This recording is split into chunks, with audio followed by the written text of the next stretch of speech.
Radio Cayman in the Cayman Islands.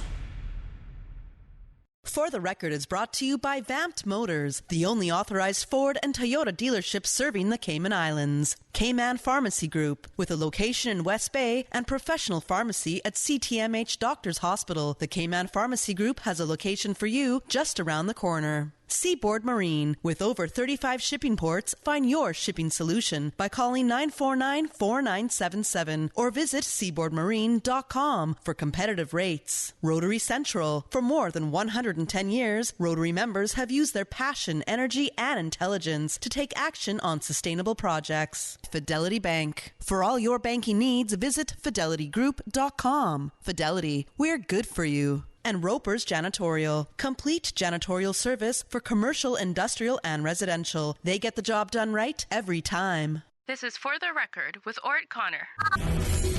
Coming to you live from Radio Cayman Studio. For the Record. For the Record. For the Record. Hear from your government officials, independents, and the opposition on issues that matter to you. For the Record. Engage in an open dialogue between residents and lawmakers. For the Record. For the Record. For the Record. Informative, impartial, insightful. This is your talk show. 1-800-534-8255. Your calls, your input. This is For the Record. And now, your host, Orrett Connor. Good morning and welcome to For the Record. Today is Friday, the 5th day of July 2019. I trust that everyone had an enjoyable evening. Those areas of the island which received some precipitation yesterday, last night, God bless you. There are some of us who didn't get any at all, but we certainly need the rain. For those of you who are celebrating a birthday today or have a family member celebrating a birthday today or on the weekend as well, we want to wish you a happy birthday and say to you, enjoy life, enjoy it to the fullest as well. For those of you who have lost loved ones, we extend our sincerest condolences to you and to your family during this very stressful time in your life. And we know that your faith will help to carry you through the challenge as well. Folks, I want to thank you for allowing Radio Cayman and by extension For the Record into your homes, into your vehicles, as you traverse the busy roads of the Cayman Islands into your places of work, whether it be an office cubicle or if you're working in the outdoors. For the Record is a show produced by the staff and management of Radio Cayman, and it is geared towards keeping you abreast of issues as they arise and play out on the local, regional, and international scene. I am your host, Orrett Connor, and you're welcome to join me every Monday, Wednesday, and Friday from 7:30 a.m. until 10 a.m. Our phone lines are always open. There's always someone there waiting to take your calls, normally, and this morning as well.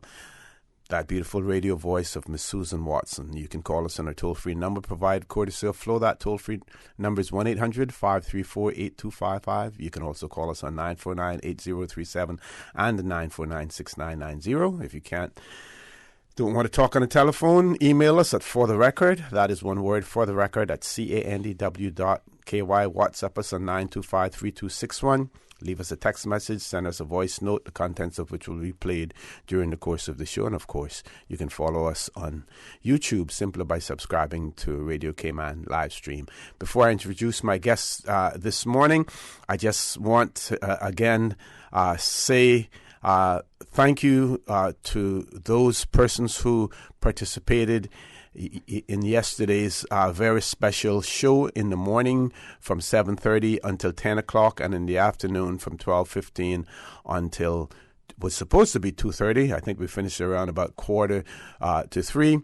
We had this roundtable discussion about constitutional development in the Cayman Islands. And again, that show demonstrated the wealth of experience and knowledge that we have in the Cayman Islands about our constitutional history. All Caymanians who were talking about it, and it again demonstrates the need for us to continue to use our Caymanian resources to tell our, and I put that the emphasis on that, our history, to tell it, to record it, and we need to ensure that that is done. So again, I want to give thanks to Dr. Steve McPhail, President Roy Borden, the Honorable Mary Lawrence, Mr. Gilbert McLean, the Honorable D. Kurt Tibbetts, Mr. Von Carter, Mr. Jason Webster,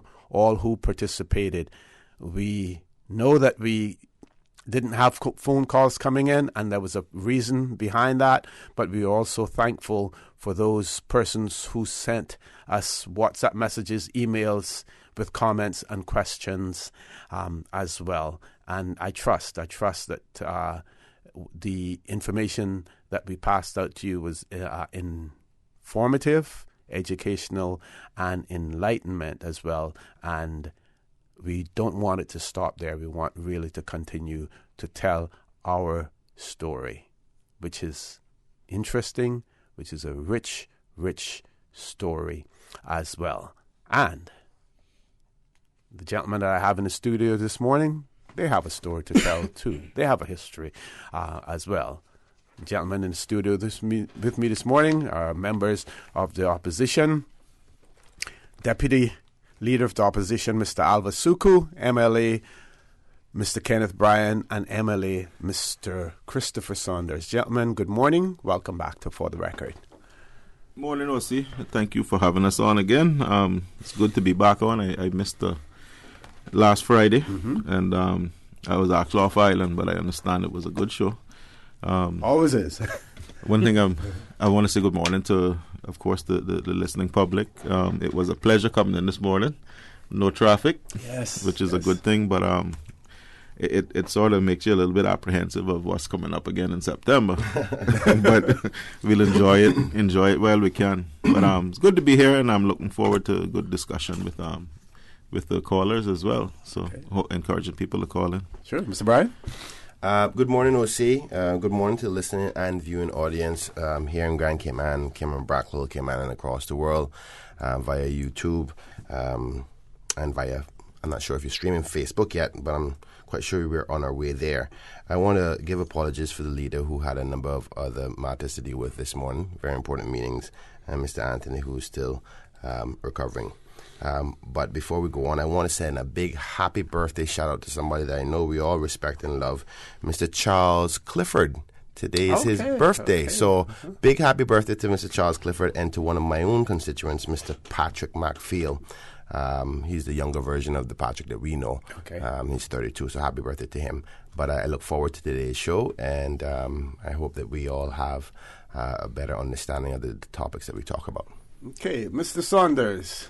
Now, good morning, all. It's great to be here, and I always enjoy, I guess, listening to my colleagues. It's one of the things that, people normally will see this side of the show, but the conversations that go on in the background preparing for these shows is normally more, it's normally more fun and animated. So it's kind of, up to this morning coming in, we were still, hashing out certain things, so. But it's just good when you see everyone shows up, all smiles and all face. And, little minutes before that, it was completely different. But now it's great to be here. And I want to say a special shout out to the people of Budton West, in particular, and to the people that came and answered the wall. So. Okay. Well, you gentlemen are allowed to set the agenda, and there are particular issues that you want to address, topics that you want to talk about, and open up the mic to you. Well, I think, the main thing that's following on from the show you had yesterday is really that's the governance and the people involvement in our democracy. One of the things is very easy for us to take for granted that, we have a functioning government, we have an electoral process. But if you look at the way other countries have been developed over the years and where we are, you recognize that we still have a good ways to go in terms of getting that culture of accountability, getting a culture of governance and everything else. And, just what we were saying off mic, when you look at the amount of knowledge between Dr. Steve McPhail, President Roy Borden, Mary Lawrence, these are the people that we should be engaging from now to start rewriting our history. We are running the risk, and I saw it during the the old process with the 60th anniversary of the Coat of Arms and the Constitution. And credit to the Celebrate Cayman team led by Alfonso Wright, where they did a lot of work in capturing a lot of information. But what that also highlights is that we still have a lot more work to do with regards to recording and documenting our history. And that is one department, I know my colleagues agree with me, in particular Kenneth Bryan, that we'd like to see that Celebrate Cayman team remain to really start, putting a lot of these stuff in place. I remember one of the guys on the Coat of Arms, I think was a Saunders, and I remember Alfonso reaching out to me, wondering if there was any relations or anything like that. So I know the process that they went through, and I know years back, more than 10 years ago, I think Miss Lucille Seymour, when she was elected then, had brought a motion to the Legislative Assembly that passed unanimously that called for something similar in terms of, having people record and document our history, because too much of it is, inside people's heads, and we need to start putting pen to paper, or in this case, fingers to keyboard in terms of really recording our history, because for years to come, it will matter. Yes? Well, basically, as my colleague has said, we want to continue this focus on our most important document, the Cayman Islands Constitutional Order, and what's transpiring in the discussion surrounding it. There's a lot to celebrate, like my colleague has said, in respect to the discussions and the like, but there's a lot to be concerned about, and that's one of the main topics that we're going to be speaking about this morning, what our concerns are, and what a lot of people don't always pay much attention to is process. Process is a very important part of democracy, and process is structured and created so that everything goes smoothly. But unfortunately, what we're seeing is some of the processes for democracy is being altered by certain behaviors, and we want to talk a little bit about that today and the dangers of that for true democracy and representation of the people. Our colleague here, Mr. Christopher Saunders, is going to be leading the charge in that respect this morning, and we're going to go from there after we've examined and filtered out that discussion and those conclusions in respect to that. Okay, we still have about 3 minutes before we go to our first break. Well, rather than keep the listeners in suspense, and I don't want to just come in on a negative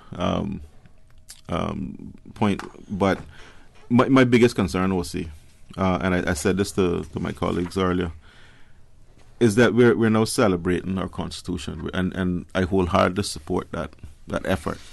But I'm disappointed that this government has chosen to celebrate our Constitution when I can think clear of 3 very glaring examples of where they have ignored the Constitution. And I think it's a bit hypocritical the way they've approached this. We don't have the standards in public life in place. We don't have district council legislation in place being followed. And now we have an effort. The Constitution provides for people-initiated referendum in this country. And we have an effort coming from the grassroots, ordinary people in this country, to initiate a people-initiated referendum, to push for a referendum. And the government is completely, I don't want to use the word I'm thinking, but they're walking all over it. And they're ignoring the fact that this came from the people. And that leads on to my biggest concern is the constitutional changes and the process we're going to go through for that. And people may say, well, you are in the negotiating team. You were part of this process. I was. I went to London and I helped to negotiate with London, with the UK, for the changes that we wanted. However, that doesn't mean that I'm lock, stock, and barrel going to be supporting this process the way this government wants to do it, because I clearly understand how the Constitution spells it out and what the process is. So I want to quickly, because I've been very silent on this and I haven't spoken publicly, but I want to be very clear. I support the process that the Constitution spells out. How we get to that point is going to be very important. I don't think that legislators should go into the LA and vote on major changes to our Constitution without the people having a say. Now, I wholeheartedly went and supported the effort to negotiate. But once you negotiate, you come back. And as far as I'm concerned, the negotiation is not over, because I was supposed to get a follow-up. I was told it was going to be a second round. I haven't been advised of anything. So for them, I hope nobody on that side is thinking that I am, sold, part of the team, because they haven't treated me like I'm part of the team, and I decided to break my silence now, because people have asked me, what did you negotiate, what went on, and I've been very silent. But it's time now for me to speak up, because I don't like what I see happening. Mm-hmm. Well, I was under the impression that there would be a second round also, and that's the reason I was taken aback when the governor announced that these changes were coming and that he hoped that we would have basically like him or whatever. And I'm like, wait a second. 2 days ago when we met with you and we raised our concerns regarding the Constitution, nothing of that was said. So it's either you went in negotiated on Friday, or you just decided to get about amnesia. But this is something that can't be treated like a normal piece of legislation that is changed by legislators. Okay, we're going to a commercial break, folks. Please stay tuned for the record. We'll be back shortly. The Cayman Islands boasts of a long, colorful, and rich history. In tribute to our roots, Radio Cayman, the voice of the Cayman Islands, is pleased to bring you the Historical Vignette Series, sponsored by Cayman National Bank.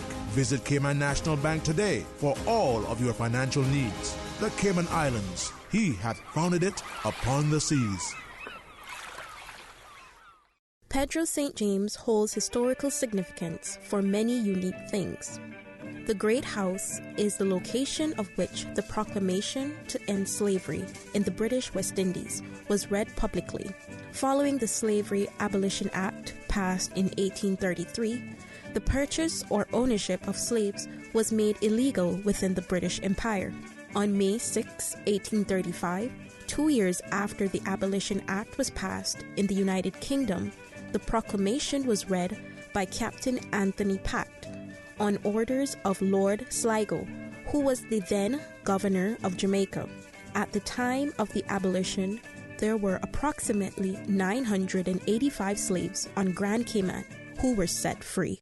Radio Cayman's historical facts vignettes are proudly brought to you by Cayman National, with branches on all 3 Cayman Islands. Visit Cayman National Bank today for all of your financial needs.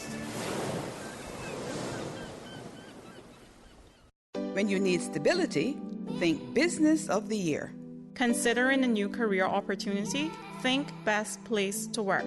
When dependability matters, think Outstanding Workforce. In need of a reliable financial partner, think Bank of the Year. When you seek excellence, think Cayman National.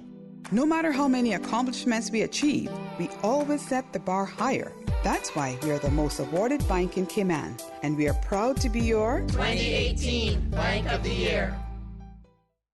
They say cleaning your house never killed anyone, but why take chances? Spend your time doing what you love and leave the rest to Roper's Janitorial. Complete janitorial service for commercial, industrial, and residential with 24-hour emergency service. Roper's Janitorial, 949-2511. Email janitorial@ropers.ky. Take back your life and get the job done right the first time. Roper's Janitorial, 949-2511. I remember playing at 7 Mile Beach as a boy, eating mango by the sea, learning how to snorkel. My mother, she worked so hard to provide for our family so that we could have those moments. Seeing her age has been tough. A strong, capable woman, now in need of daily support, it's my time to be strong for her. CTMH Doctors Hospital Pharmacy understands the importance of the careful decisions you make every day for your family. Our staff work towards healthcare excellence and providing the most current and up-to-date training with pharmaceutical care, so you can feel confident in knowing that your family is safe with the right medication. At CTMH Doctors Hospital Pharmacy, we take care of your health. Wow, it seems I buy a battery every year. Oh, for real? You should buy your car battery from Vantman. Their batteries are tough. I have a 3-year warranty on mine. Oh, I know that trick. I take it back and they charge me a percentage of the price. Hear me out, bro. Not at Vant Bobo. You can get a 3-year full warranty, no charge. And if they install it at Vant, It includes free towing and jumping service. And let me tell you, you will never have to get your hands dirty changing no battery. Get Motorcraft Max or Plus battery for 20% off when it's installed by the service department at Vamp Motors on Walkers Road. Now that's a deal you can get charged up about. Vamp Motors, keeping you on the road. At Seaboard Marine, customers often ask us questions about their shipments. Hi, I'm thinking of buying a car from the States. Which port do you ship out of? Hi, we ship out of Miami, Houston, and Brooklyn. Just let us know your port of choice and we can provide you with a quotation and answer any questions you may have on insuring and protecting your vehicle during its journey. Shipping shore to shore, Seaboard.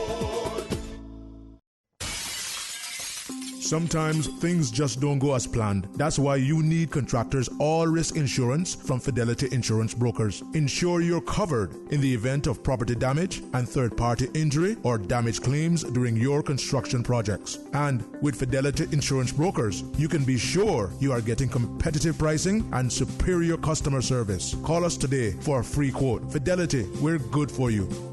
System 1 loaded. 1-800-534-8255. What is on your mind when it comes to the government, independence, and the opposition? Issues that matter to you.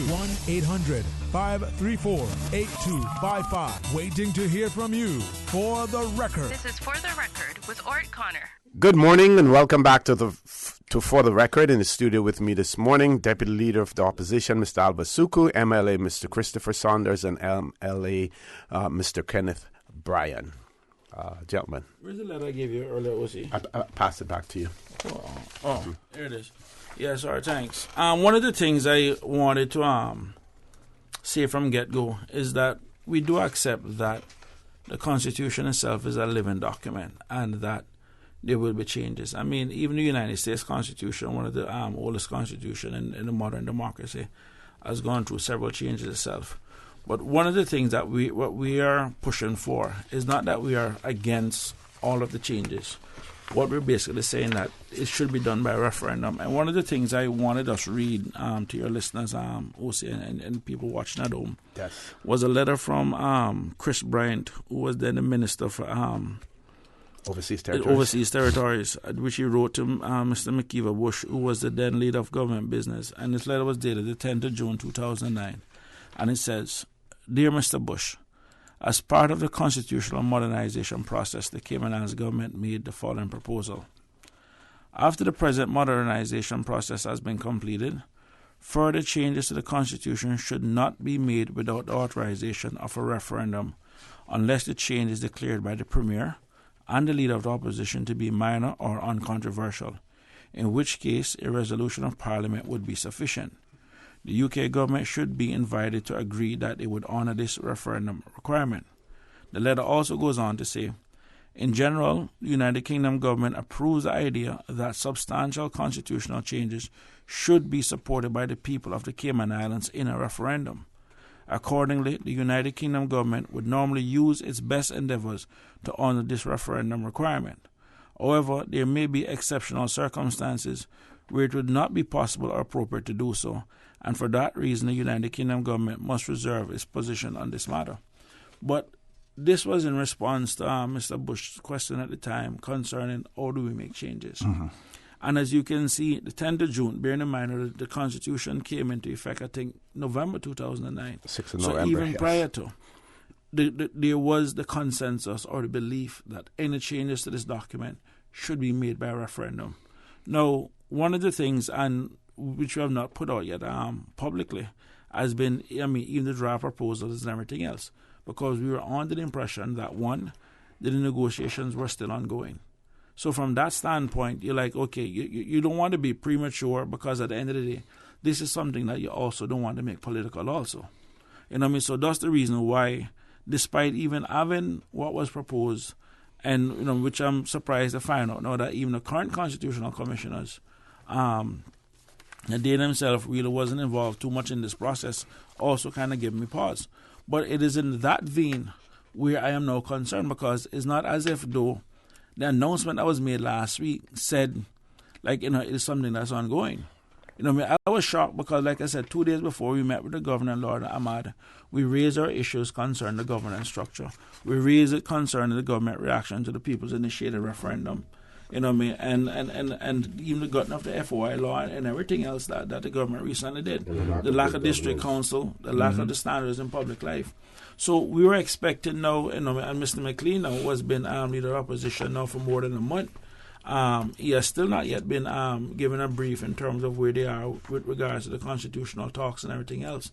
So when this announcement came, it pretty much almost like it was a punch in my stomach. I mean, I'm at a cultural breakfast and, I'm there and like somebody just punched me.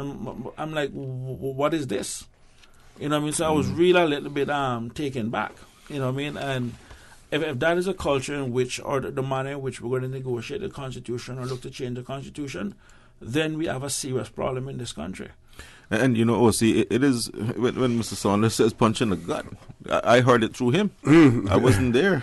But it just goes to show the disregard for, and I don't want to say that the opposition members have to know everything, but the disregard for fellow legislators as well, because I have to assume the government knew that this announcement was going to be dropped at our breakfast. I can't imagine the governor would go out there on his own and drop it. If that was the case, I hope they speak up, because it is complete disregard for the other members of the legislature. We are elected, there are only 19 of us, to represent the people of this country, and a major announcement like this is made, and we don't even know it's coming. That is scary. But there's this culture that's being developed where major announcements are made at these events where people are specially invited. I mean, you see it with the Chamber of Commerce functions and everything else, and people seem to forget that ultimately we work for the Caymanian people.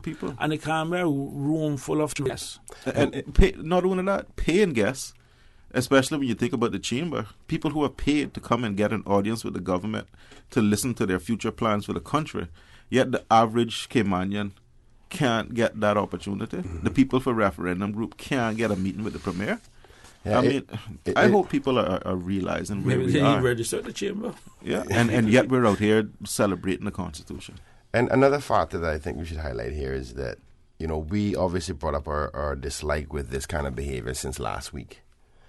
That's 7 days now. And one would think that since then, I know that the governor's office must know that we're not happy about what transpired. And you would think that they would have reached out by now to say, well, we apologize, here's what's happening, or here's the expected date for review, or to give you an update of what's going on. They still just haven't even responded or reached out to the opposition. And you know that the government, as well as the governor's office, monitor these shows to see what our positions are. And we made it clear in the meeting with Lord Ahmed. I think that obviously the governor's office is not happy because we called into question his inability to address his constitutional obligations by way of his responsibility to focus on good governance. Maybe he's upset about that because there's a number of things that we spoke about that we don't think he's doing in respect to his responsibilities, and maybe that's why they haven't reached out. But I think he has to remember that we are, regardless if we're not in the government side, we're duly elected and we represent the people of the Cayman Islands, and we've yet to hear back from the governor's office. So I too am concerned about those small actions that are building up. Or rather inaction. Or inaction, and it's deteriorating our democracy in the Cayman Islands. One of the things that we had touched on, and I say OC, is the lack of a referendum law. If you think of the referendum itself, that is really an election process. And the process with the people initiated the referendum started 10, 11 months ago. The government had more than sufficient time in which to go out and implement a referendum law rather than making the rules up as they go. And as I said to the governor at the time in the meeting, is that you also, on a Section 8, I believe, of the Constitution, has the ability to enact legislation. You know what I mean? If it's clear that the government, clear that the government itself had an issue with this people who initiated a referendum. You know what I mean? So at that point, that's when I expected Section 8 of the Constitution to kick in to directly say, to the Attorney General, go and draft this legislation. I'll have to put it in because I can see this coming. This is not something that should have been left to the politicians. Okay, we're at the top of the hour, 8 o'clock news, folks. Please stay tuned. The conversation with the members of the opposition will continue immediately after the 8 o'clock news.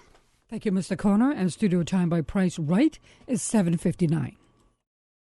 Grand Cayman's warehouse shopping superstore, making your dollar go further with huge savings and no membership fees. Get more of the things you use every day at the right price. But it's not just grocery and health and beauty. Priced Right has a full range of products from office to automotive, patio furnishings to kitchen appliances, and even electronics. And since warehouse prices mean savings for you, everything is priced right at Priced Right, Grand Cayman's warehouse shopping superstore. The voice of the Cayman Islands. 89.9 FM in Grand Cayman and 93.9 FM in Cayman Brac and Little Cayman. Silver wings shining in the sunlight. Radio Cayman. Access information. Your community. News and information.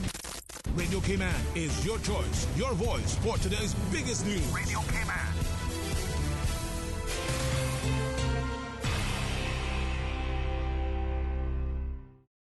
From Radio Cayman's newsroom, I'm Shanda Gallego with your latest news.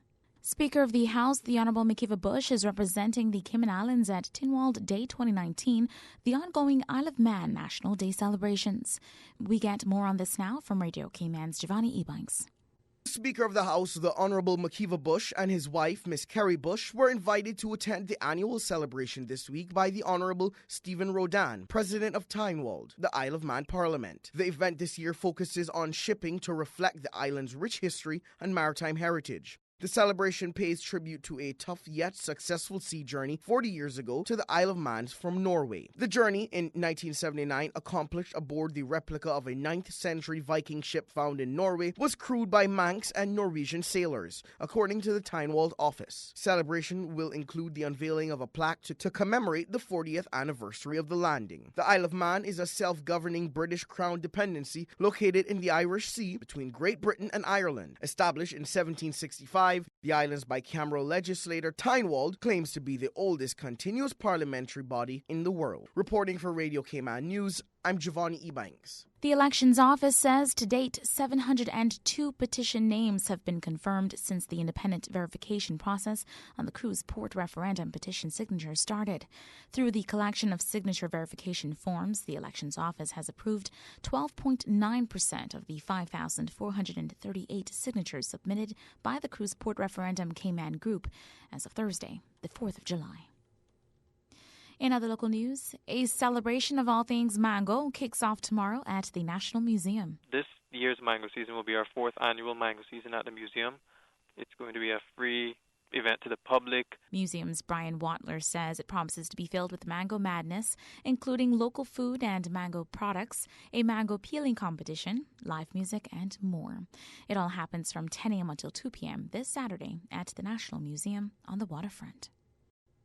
Turning to regional news now, at least 5 people were killed and 3 are missing in Haiti after a torrential downpour buffeted the capital of Port-au-Prince, the country's civil protection agency said Wednesday. The Jamaica Observer reports heavy rain causes unusual damage in Haiti's main cities due to a lack of proper drainage infrastructure. Every year, Haiti has to prepare for potentially catastrophic storms during the Atlantic hurricane season, which runs from June 1st through November 30th. However, due to a complete lack of urban planning, even heavy rain is enough to threaten lives across the country.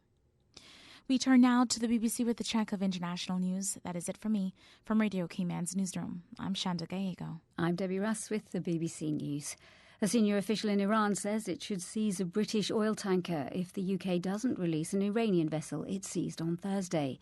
Mohsen Rezai, a member of a council that advises the supreme leader, Ayatollah Khamenei, said Iran would respond to bullies without hesitation. British Marines boarded and took control of the tanker in the Strait of Gibraltar. The UN Human Rights Chief has urged the Venezuelan government to put its citizens ahead of its ideological and political ambitions. Presenting a damning report on Venezuela to the Human Rights Council in Geneva, Michelle Bachelet said the rule of law had been eroded and basic services had all but collapsed. 8 people have been convicted for running what's being described as the largest modern slavery ring in Britain. The gang leaders, all of them Polish, lured alcoholics, homeless people and freed prisoners from Poland with promises of well-paid jobs. But once in the country, they were forced into heavy manual labour, threatened and humiliated and beaten up. Hundreds of people have joined a rally in central Hong Kong called by mothers in support of young people who've been demonstrating against the territory's Beijing-backed government. The participants urged the authorities to respond to the protesters' demands to scrap an unpopular extradition bill, release those who've been detained, and investigate allegations of police brutality. Algeria's former police chief has been detained in connection with a corruption investigation. State television said Abdelghani Hamel is facing allegations that include the misappropriation of funds. BBC News. What's happening in your community? News and information, music and more. You can find us. www.radiocayman.gov.ky. Like us on Facebook and follow us on Twitter. Radio Cayman is your choice, your voice for today's biggest news. Radio Cayman.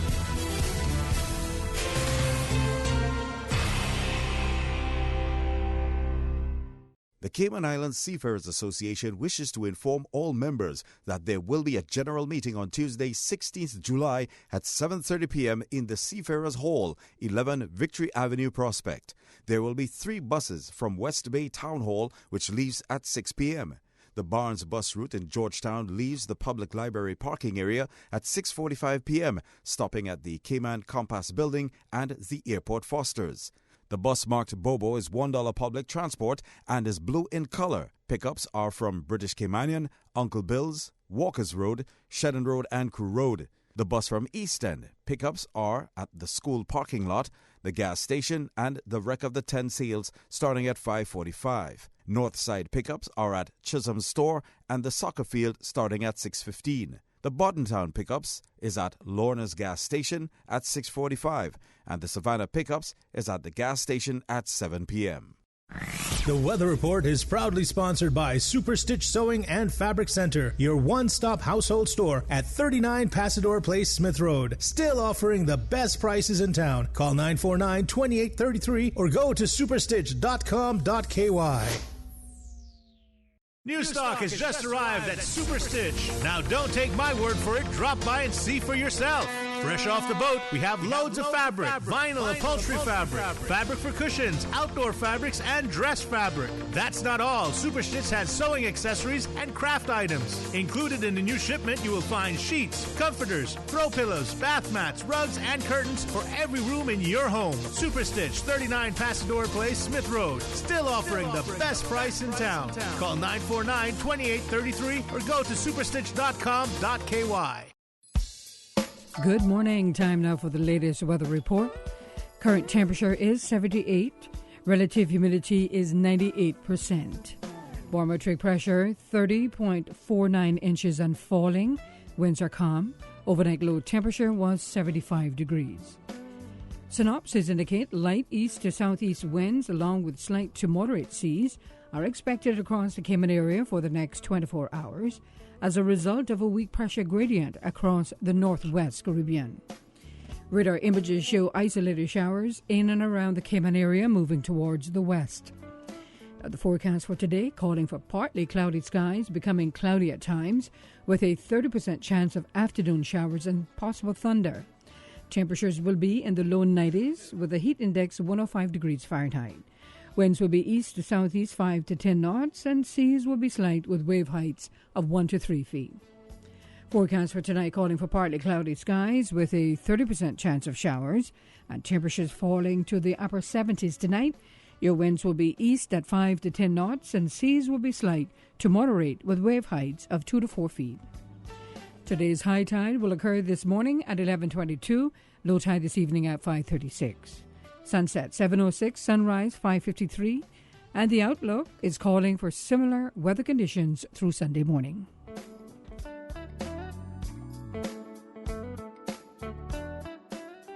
Superstitch Sewing and Fabric Center was the proud sponsor of the Weather Report, your one-stop shop for all of your household items, craft items, jewelry, beads, and decorations, and much more. Call Superstitch at 949-2833 or email customer care at superstitch.com.ky. New stock has just arrived at Super Stitch. Now don't take my word for it. Drop by and see for yourself. Fresh off the boat, we have loads of fabric, vinyl upholstery fabric, fabric for cushions, outdoor fabrics, and dress fabric. That's not all. Superstitch has sewing accessories and craft items. Included in the new shipment, you will find sheets, comforters, throw pillows, bath mats, rugs, and curtains for every room in your home. Superstitch, 39 Pasador Place, Smith Road. Still offering the best price in town. Call 949-2833 or go to superstitch.com.ky. When a storm is approaching, be sure to not only stock up on drinking water, but also non-drinking water. This is water that can be used for cleaning and washing. You can store non-drinking water in clean bathtubs or other large sterile containers. Visit the Water Authority's website, www.waterauthority.ky, or follow us on social media for more hurricane preparedness tips.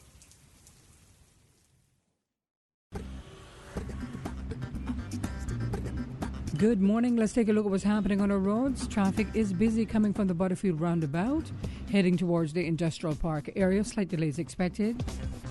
Godfrey Nixon Way, traffic is moderate. And looking at what's happening coming from Shamrock Road, busy traffic. Also on the Linford Pearson Highway, traffic busy coming off of Agnes Way. Cool Road, steady traffic, some section busy. Huldah Avenue, steady traffic as well.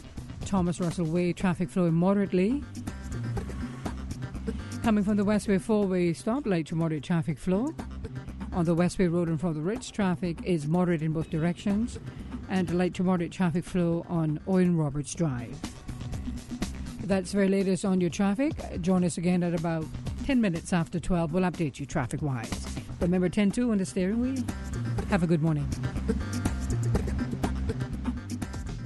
From happy beginnings to happy ever after. Brit K protects your lifestyle with the best insurance cover at the best possible price. Health insurance with far-reaching benefits. 95% of claims settled in 5 days. Low-cost life insurance. And investments. Security in retirement. With a custodian pension plan. For happy beginnings and a happy ever after. Visit BritK.ky or call 949-8699. Brit K, where people come first. Radio Cayman 3 to 6 mix on the weekdays. Brought to you by Cayman Insurance Center, serving the community for 45 years. Don't take chances with your family's future. Call Denise Brown at 814-7229 or Michael Webster at 925-5433. Fitness Plus and Train with Dre. Getting in shape has never been easier with the mobile fitness app by Train with Dre and the new Eco Power Sport Art equipment. Every day. Every day. All the time. All the time. Visit fitnessplus.com for more information. And City Walk, serving Chinese, Japanese, and Filipino dishes until 11 p.m. each night. East meets West at City Walk. Dine in, take out, or order online. See their full menu at citywalk.ky. Call 947-9965. Ultimate party show in the afternoon. Radio Cayman Super Jam. For the record with Orrett Connor. Initiating system. For information that matter. For the record with Orrett Connor. Continues right now on Radio Cayman. Good morning and welcome back to For the Record. In the studio with me this morning, we have members of the opposition. They are Deputy Leader of the Opposition, Mr. Alva Suku, MLA, Mr. Kenneth Bryan, and MLA, Mr. Christopher Saunders. I think, Mr. Saunders, you were speaking before we had to go off to the the issue that we are raising is, and actually was Section 81 of the Constitution, which Kenneth pointed out to me during the break, that gives the governor the power to basically enact legislation. And we hold the view that when this issue started with the people who initiated the referendum, that blind Bartholomew could have seen that without having a referendum law in place, that this would have been a challenge. And we shouldn't have needed to wait until we have got here and then learn the process as we go. Because this is the type of behavior that allows people to question the democratic process and our electoral process. And you, OC, who has been a deputy supervisor of election for many years, know that one of the things that we pride ourselves on here in the Cayman Islands is having a clean-cut electoral process. Mm-hmm. And one of the things that first in that jumped out where people of the public were concerned was when they found out that, Cabinet came up with this verification process, when in fact the Constitution is clear that the only role that Cabinet plays in the referendum process is setting the date and setting the question for it to be dealt with. So our issue to the governor was that, listen, you should have seen this coming.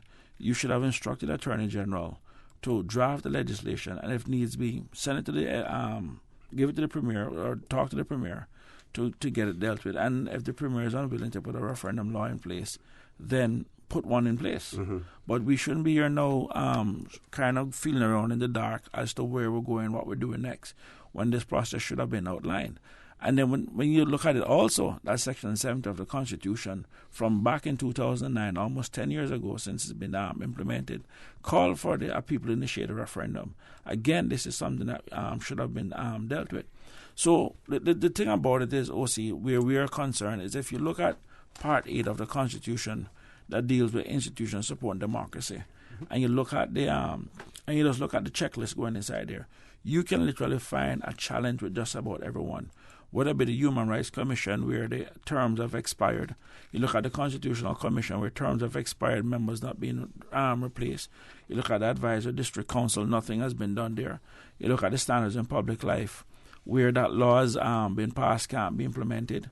You look at the FOI law, which has basically been recently been gutted by the government in terms of the amount of things now that you can't get information on. I mean, so there is a list, there's a behavior, there's a culture that is developing that, quite frankly, scares me, scares my colleagues, and should rightfully scare many other Caymanians too.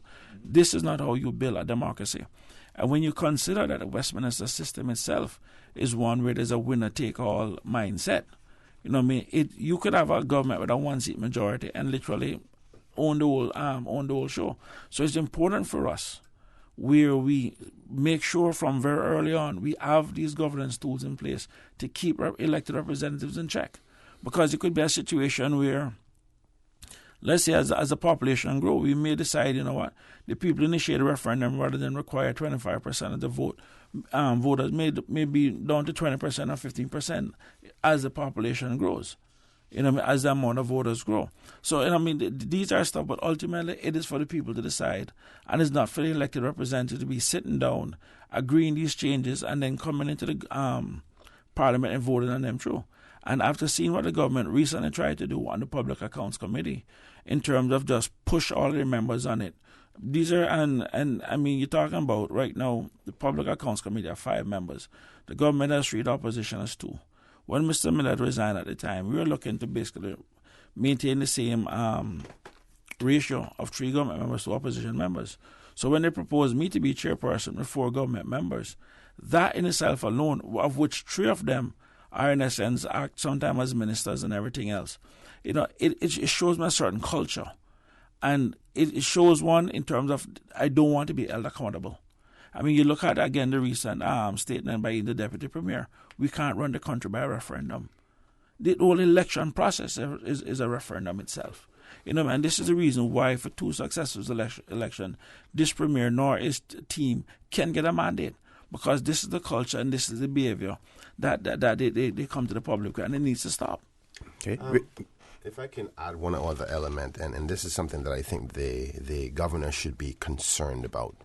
In our system of democracy, the governor is that balancing or that neutral figurehead. It's supposed to be. Supposed to be.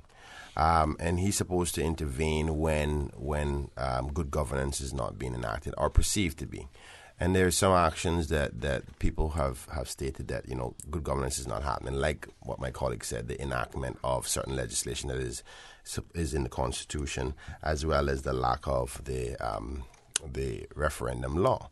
By the governor being silent or not taking action and with the government's behavior, it's almost as if he's accepting that behavior, and it can then be perceived that he's in cahoots with the government, and he should be concerned about that because he is supposed to be the neutral one rather than being perceived as being with the government, because there's constant calls for him to take the steps necessary. You heard my colleague talk about Section 81 of the Constitution. And you also know that in Section 31, he's responsible for good governance. And the lack of action by these pieces of legislation we talk about, it's like the governor himself is accepting that kind of behavior, and it's a very concerning trend, and it puts into question whether he's capable of doing his job. And we don't want to go down that road, but if he doesn't take action and then make announcements without talking to the opposition, one would ask the question, is he in favor for neutrality, or is he biased to the government? And that's not his role. His role is to be the neutral place where if there's discrepancies, that the opposition as well as the people can go to him to balance back the power rather than being more in favor of just the government. Because if you have that, then you become into a dictatorship type of approach. And that's a very dangerous place, and the people are worried about it. So I think he himself, outside of the government is going to try to do everything they can to do to keep control and undermine everybody to do what they want to do. The pressure is going to be bared by the governor, who is supposed to be the representative of the Queen, based on the fact that we're overseas territory. He's the one that's supposed to be coming in and judging the scenarios and say, okay, I think that government, you need to implement this because this falls under good governance, and that's my responsibility, and I have that secured power to do so by the Constitution. And the pressure is going to come on him, and I think he needs to be aware of that. One of the things, OC, I want to add to the governor's defense is that, and this is something I've said to him also, most of the time, the people in the FCO, and I mean, I even look at Lord Ahmad and so forth, appointed or, it takes a certain kind of personality to deal with politicians. I mean, you're talking about people who by nature have an alpha personality, because this is not a business of the faint of heart. This is not a business for the weak.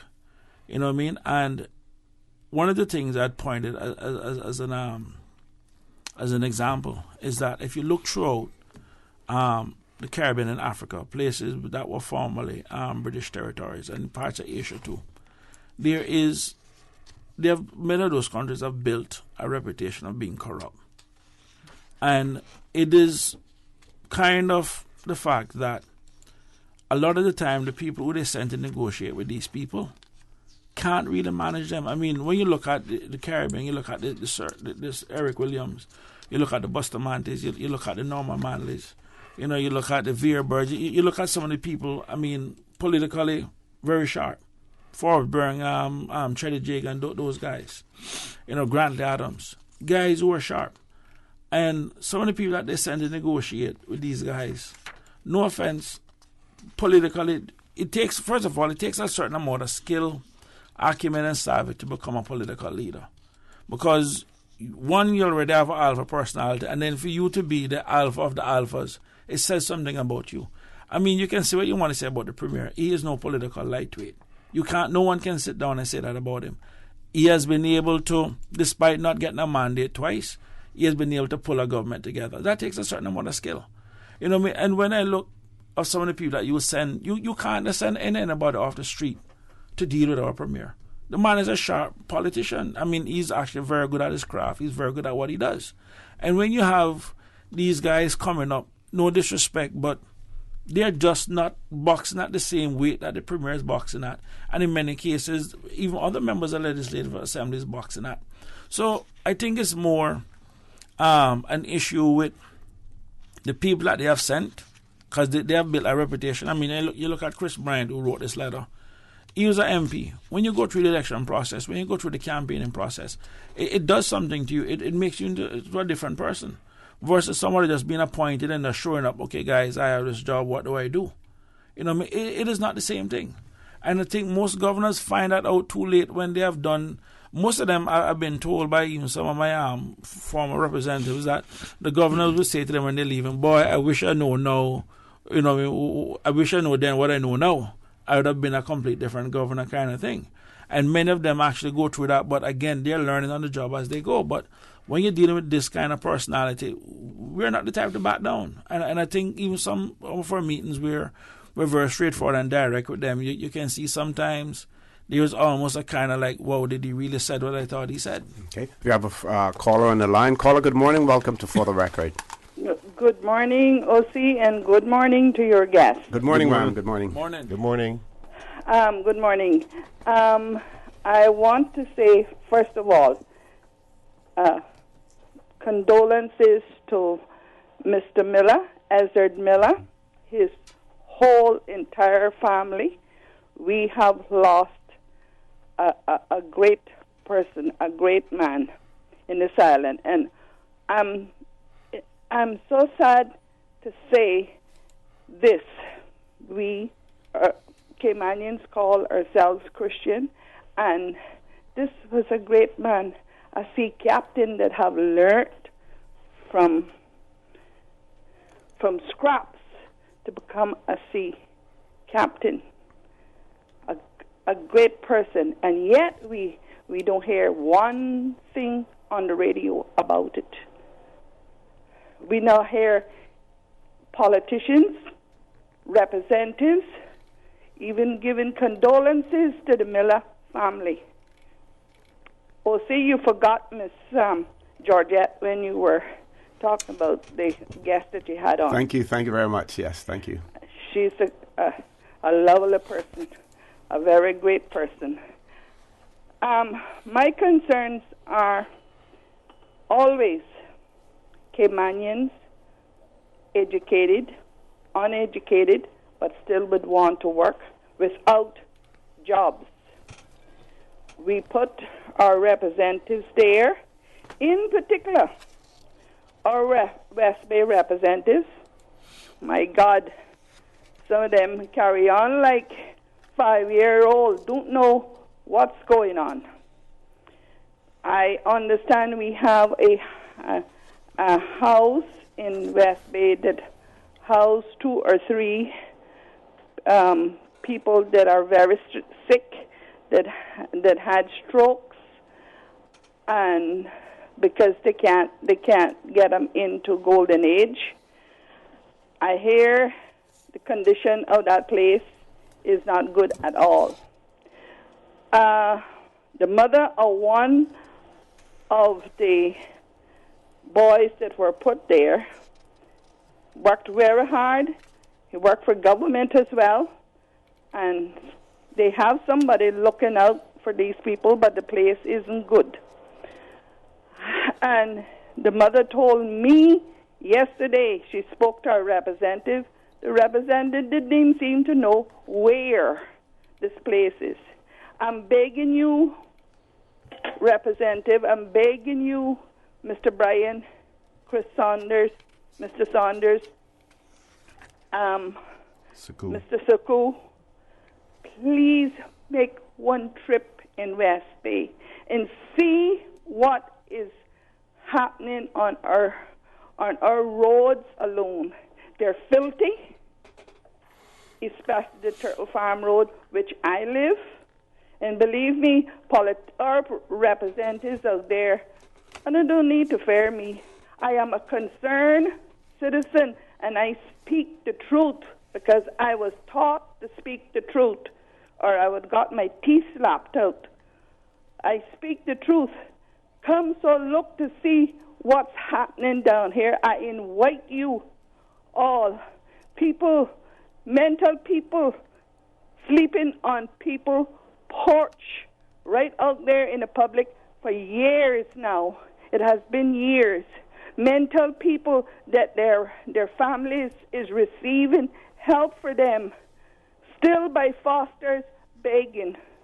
I beg you all to come and see, because our representatives do not do so. They only take care of a few that they know, and those few do not work. They sit on the trees all day while people like my husband, Peter Schmid,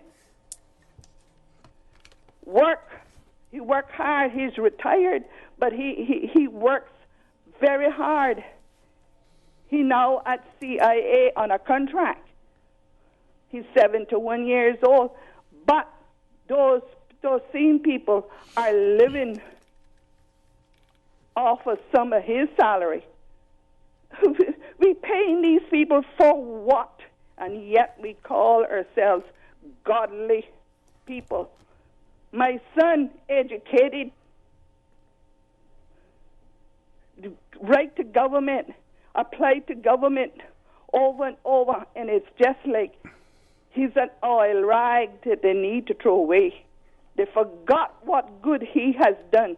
I'm sorry I sound angry, and I am, because it's a huge concern in this island why Caymanians isn't being put in their rightful place.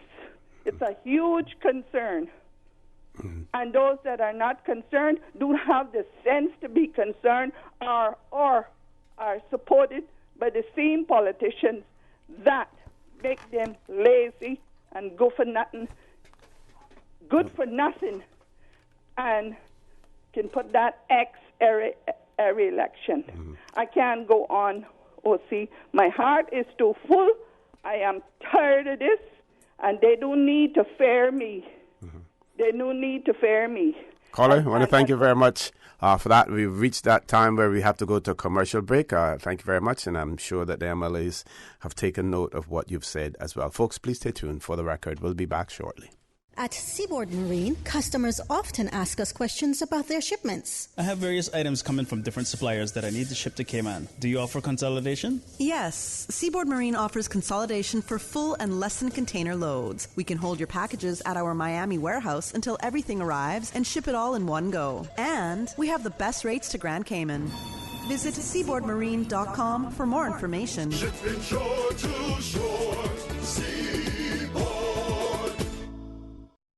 Did you know the third most important factor for customer retention is cleanliness? With 95% of shoppers saying exterior appearance influences where they decide to shop. Keep your business clean with Roper's Janitorial. From offices to restaurants, interior and exterior, walls to rugs and flooring, Roper's cleans it all, including 24-hour emergency service. Roper's Janitorial, 949-2511. Email janitorial@ropers.ky. Dress your business for success with Roper's Janitorial. We make your business shine. 949-2511. Always ensure that food preparation utensils are washed with a strong detergent and rinsed in hot water in the event that they have made contact with flood water. Boil silverware for 10 minutes and immerse glass, porcelain, china, and plastic items in a solution of hot water and 10% chlorine bleach before use. For more post-hurricane food safety tips, visit DEH website at deh.gov.ky. System 1 loaded. 1-800-534-8255. What is on your mind when it comes to the government, independence, and the opposition? Issues that matter to you. 1-800-534-8255. Waiting to hear from you. For the Record. This is For the Record with Orrett Connor. Good morning and welcome back to For the Record. In the studio with me this morning, Deputy Leader of the Opposition, Mr. Alva Suku, MLA Mr. Christopher Saunders, and MLA Mr. Kenneth Bryan. Just going back to the last caller, if she can WhatsApp me or exactly where she lives, her address. The three of us have decided through the break that we'll drive down to West Bay after the show to listen to her and hear the concerns, and also call some of our colleagues along the way to make sure that they join us at this meeting, because at the end of the day, I know from I can speak from my own experience. It takes a lot sometimes just to get through day to day. You know what I mean? And I'm not going to sit back and say that my the people that aren't working. I know Bernie is one of them for sure that be working. He's always busy. Even times I try to get Bernie to I can't get him, and Bernie has no reason to avoid me. But I know he's very busy. I know he does a lot of stuff for the kids. So we will just come down there, but at the end of the day, we work for all the Cayman Islands, regardless of or irrespective of where we run and where we get voted in. The bottom line is we work for everybody. Yeah, and you know, OC, she was very apologetic about being so emotional, but I just want to tell her there's no need to apologize. And you know, that is her story is not very different than the stories we hear day to day. You know, I really can feel for that lady. And if, you know, I don't spend that much time in West Bay, but if conditions are, as she's saying, we really do have a problem. It is something that we have to be concerned about. But, and she's right. You know, the living conditions of a lot of our Caymanians are not fit for humans, you know, for human beings. And we really need to put more effort. We put a lot of international effort into what we're doing, but we need to put more effort into some of our domestic issues. And if I can piggyback off the back of that, I think I can add more of the realities of what is happening there, because this falls into line with what the NAU is having a major problem with, where there are persons who need housing can't find any. And it's due to the growth of the population and the high demand of rental units because of the high number of work permits, which is causing persons to not be able to find a place. Landlords are more willing to rent to persons on work permit than Caymanians and persons with families and kids, because obviously there's a perception that having kids or being in a needs assessment unit is more difficult for the landlord. And this is why one of my first motions when I was elected, the very first motion, was for government to build some housing, 52 two-bedroom housing and some one-bedroom, to address this problem, because Caymanians are now living in substandard locations due to the fact of lack of opportunity for housing elsewhere. But I want to also touch on one other thing that she said, which was, the sad reality of the passing of Mr. Miller's father, and all the members of the opposition have reached out to Mr. Miller and passed on our condolences. And the only reason you haven't heard anything from us is because we respect the family's privacy throughout this difficult time. But we all individually have reached out and gave our condolences. It's the respectful thing that all legislators do, regardless of what side you're on and any differences. So I just want to make sure that she knows that there's not a perception that we haven't given the respect that is due. But as most may know, the Miller family is a very private family, and we've sent prayers and condolences and to be there with them, and they know at any point if they need anything from the opposition or any other member of parliament, Mr. Miller knows that we will be there for him, because that's outside of politics, that's personal, that's Caymanian. So again, publicly, just so to clear up any ambiguity, we pass on condolences to all the Millers in respect to the loss of a great man. And from a perspective of him being a captain, I know, OC, that you will eventually highlight the benefits of what he done for this country in his role as a captain. One of the things, just to, as I reflect on what the last caller said, it brings back a bigger problem that we have. We're, for too long in this country, we keep growing it without a plan. I mean, it's one thing to get up and have a record number of work permits. It's one thing to get up and brag about the amount of people that we have employed. But at the end of the day, all of those people that you bring in need to be living somewhere. And at some point, just as though from a tourism standpoint, we sit back and we said, we know the room stock is limited. But, thank God for Airbnb, which has basically expanded the room stock. But by some people switching to Airbnb or putting their rooms or their rental unit on the Airbnb market, it is now taken away from the domestic rental market. And now you have a lot of people struggling just to find homes. You have people living in couches. You have people coming here. Yes, they have an address, but when you dig into it, sometimes many of them are sleeping on the couch or sleeping on the floor. I've heard the stories too also. I've had people who call them on a regular basis. I've Caymanians with kids who have called them up on a regular basis, looking for some place to stay. And again, you import a lot of people. They need some place to stay, and this is what drives up the price, because what it does, it creates a demand for the housing prices, and someone comes in. I've known people who are renting for years at $800 a month, and the landlord come and say, well, I can now get $1,200 a month, pay this or come out.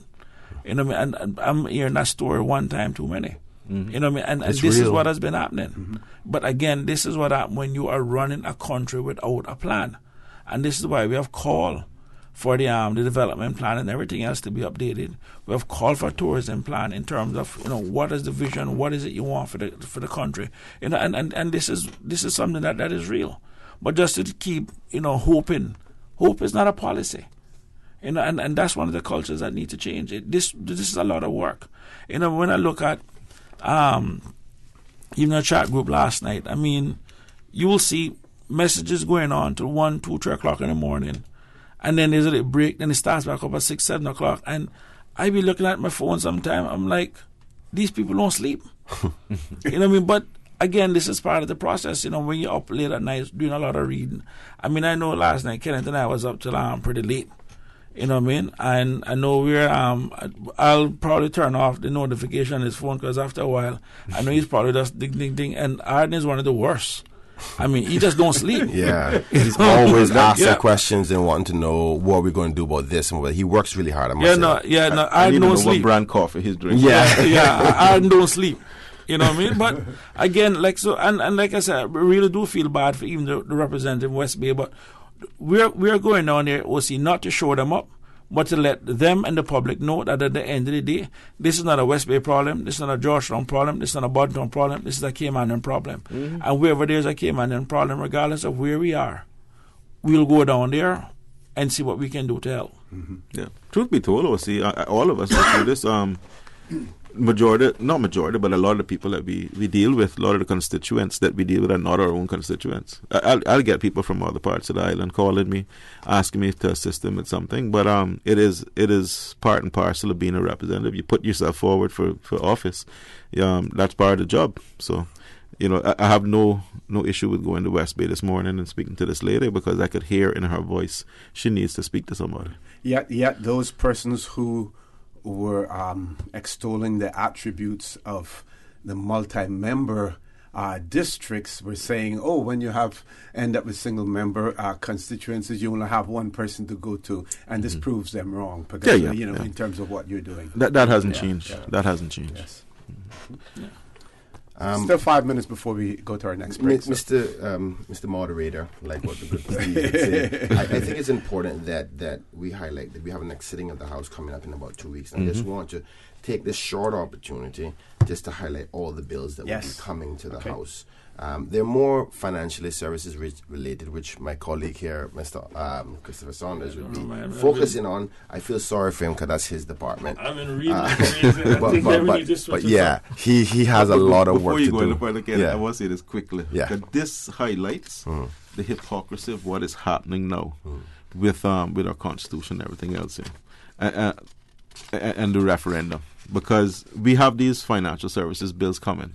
What prompted these bills? Wasn't anything internal. It's an external pressure. We're responding to pressure from the outside. And we had to do this quickly. Right? National importance. But we still don't have a referendum law. And they saw that coming long before these bills. This shows you the hypocrisy of it. And the lack of priority for local matters. And the lack of priority for domestic issues. Yeah, you're 100% right, colleague. Just as a matter of what is becoming in the next sitting of the House, which is on the 23rd Wednesday of this month, we have a bill to amend the auditor oversight law, trade and business licensing law, the banks and trust companies law, the building societies law, the corporate societies bill, the insurance bill, the money services bill, the mutual funds bill, the trust bill, portfolio and legal affairs, that's the annual report, I apologize, the public management and finance bill, the monetary authority bill, the companies bill, the limited liabilities companies bill, the limited liability partnerships bill, and those are all financially related. So there's no bills right now that are triggered by internal matters. Obviously, they affect our internal, our local legislation, but it's mostly for the purposes of international industry that we do, financial services. So that's just a basic idea, and there's a number of bills. Obviously, we have to respect the fact that the minister is under pressure by the overseas, by international pressures over financial services. But sometimes it's difficult because this is about the second or third session that we've been dealing with is financial services related bills. Just bringing it on our side, we are looking at doing 3 bills that I'm looking to introduce. One of them is changes to the maternity leave, both in the public and the private sector, and also the introduction of paternity leave. My colleague Kenneth Bryan has decided to second that, to work with me in terms of bringing that one. Another one is a motion requiring that any changes to the Constitution be done by referendum. I know we have this letter, and this letter kind of lays out what should have been done, but we want to basically have it as a formal set that people understand clearly that, very clearly, that any changes to the Constitution is something that should be done by the electorate. And then thirdly, one of the things that we're looking at is, as you're aware, the government has this bullet bond coming up this year that is due, I think, $212 million US or something like that that has to be paid, I think, around November of this year. And I understand that the government is basically, when they're looking to pay it off, is to basically go back and maybe borrow back a portion of it. One of the motions that we'll be bringing is actually asking the government to look at the going into issuing public bonds, because at the end of the day, the banks here aren't really paying anybody anything, and I think it's high time now that if we're going to be indebted to anybody, we should be indebted to Caymanians. So I think, even at 500 bonds or $1,000 bonds, and of course limit who can buy them, because at the same time, you don't want one person running out there buying up all the Cayman debt from that standpoint. And if needs be, even adjust the pension laws, that the portion of the pension funds that require to be held in cash, can invest in government bonds. But either way, what we want is that $200 million a year that the government is spending on interest, that money be spent locally and give people here an opportunity to get a piece of the pie. Okay, we're going to take a commercial break, and we do have one caller on hold as well. We will take that caller as soon as we return from this commercial break. CTMH Doctors Hospital Pharmacy, formerly known as Professional Pharmacy, would like to thank the Cayman communities for their loyal support these past 18 years. Our staff work towards healthcare excellence and providing the most current and up-to-date training with pharmaceutical care.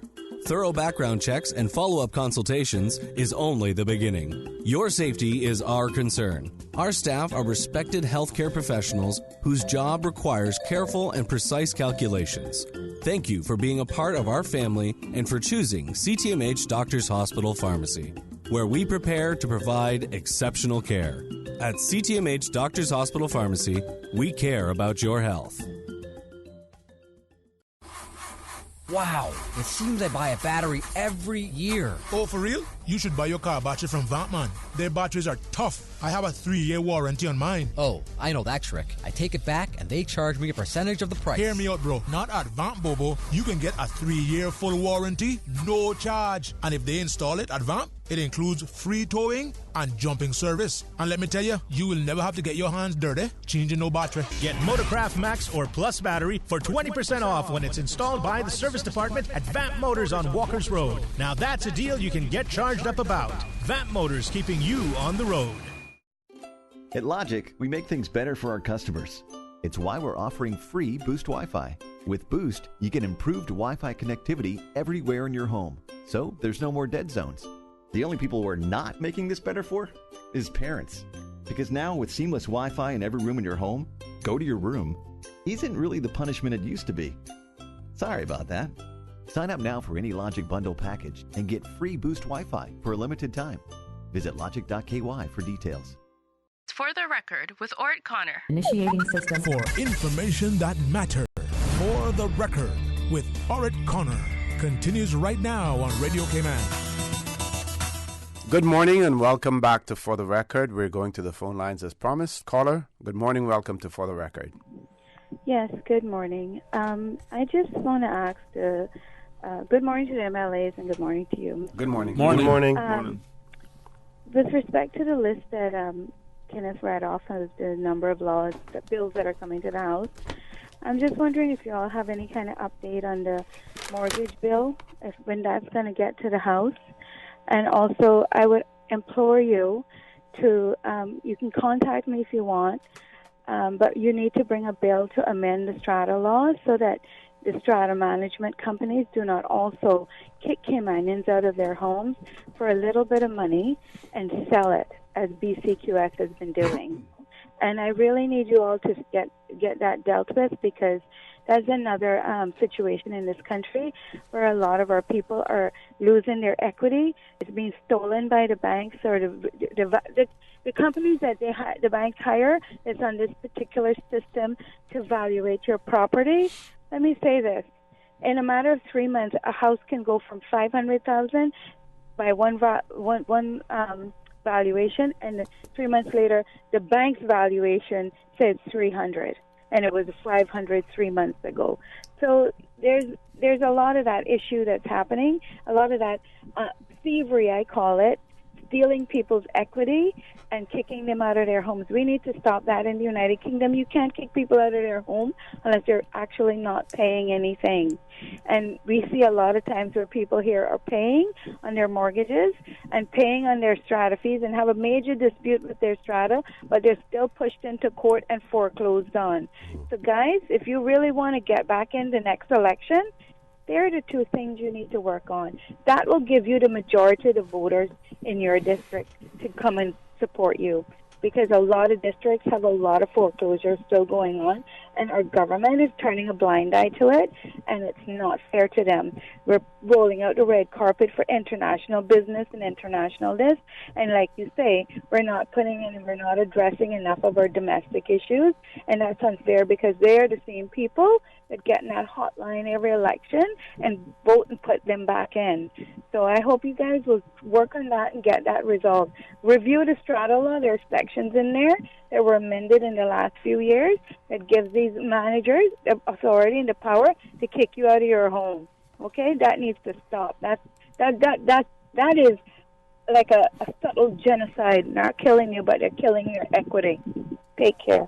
Thank you. Thank you very much, caller. Comments? Thank you, caller. I must agree that with the caller, thank you so much for your input, and I recognize what she said is a growing problem whereby a lot of people think that foreclosures only can come from banks. But the way the strata laws are structured, most strata regulations allow a strata corporation to actually take your home as well if you're behind on your strata payments. That's why I refused to bought an apartment after my first one, because strata has basically the same authority as a bank. So that is a growing problem, and we recognize it. But I can only say that, as you may recall, caller, I was a big advocate about foreclosures or the amount of foreclosures, and was concerned about it. I've brought it up a few times on the floor of the House, and with the Minister, the Honourable Tara Rivers, and the recent report, the Law Reform Report. That committee is reviewing all the legislation surrounding foreclosures. And I remember, my memory serves me well, they are also looking into the strata laws as well as to whether or not there should be some considerations to changes to stop unfair foreclosures. Because I must say, though, that there are a lot of persons who've been foreclosed on and it could have been prevented, there are some cases where a person's foreclosure is inevitable because of their own actions. Also, just to highlight the fact that the government, one of the things in respect to foreclosures that I was concerned about, the government has refused to do anything for, and that's in respect to regulating property evaluators, which is one of the concerns that many people had in their foreclosures, that these evaluators undervalue or overvalue when there's times for applying for a mortgage, which puts them in that difficult position. And the government at first had said that they would investigate the willingness to do so by way of caucus. And my follow-up, which was about 8 months ago, I believe, the minister then came back and said the government has decided that they will not be regulating the property evaluators, and they're self-regulated. In respect to the one motion that I was successful, or one of the motions I was successful in respect to the pension withdrawal increase amounts in the event of foreclosures, the government agreed to that. That's been over a year, and they still haven't brought the bill. And it seems that they only did it disingenuously because they didn't want to seem to be not caring about those persons in foreclosures. But I constantly put questions as to updates, and they even refuse to answer those questions, which actually is against the standing orders of the Legislative Assembly. But the Speaker has not taken any action of them on them to actually answer the question that I'll be tackling in the near future. But, caller, I thank you for highlighting it. I think it's something that a lot of persons, when they're focusing on foreclosures, have not looked at the strata elements, but the strata have just as much power as the banks in respect to foreclosures, and I dare say actually even more, because in certain circumstances, the homes that are owned by banks has to get a court order to get the person out. In the strata situation, they can literally lock the doors and take your stuff out and put them on the road, which is more strength than actually the banks themselves in foreclosures. So it's something that we're aware of, and I can can assure you that I'll ask the chairperson for our caucus to put on the agenda item for us to have a fuller discussion and go over that report as whether it's enough, sufficient enough. But I must say that the minister has done something in respect for asking for a review of the legislation that's surrounding foreclosures, and she's waiting now on the feedback as to what suggested legislative changes are going to come.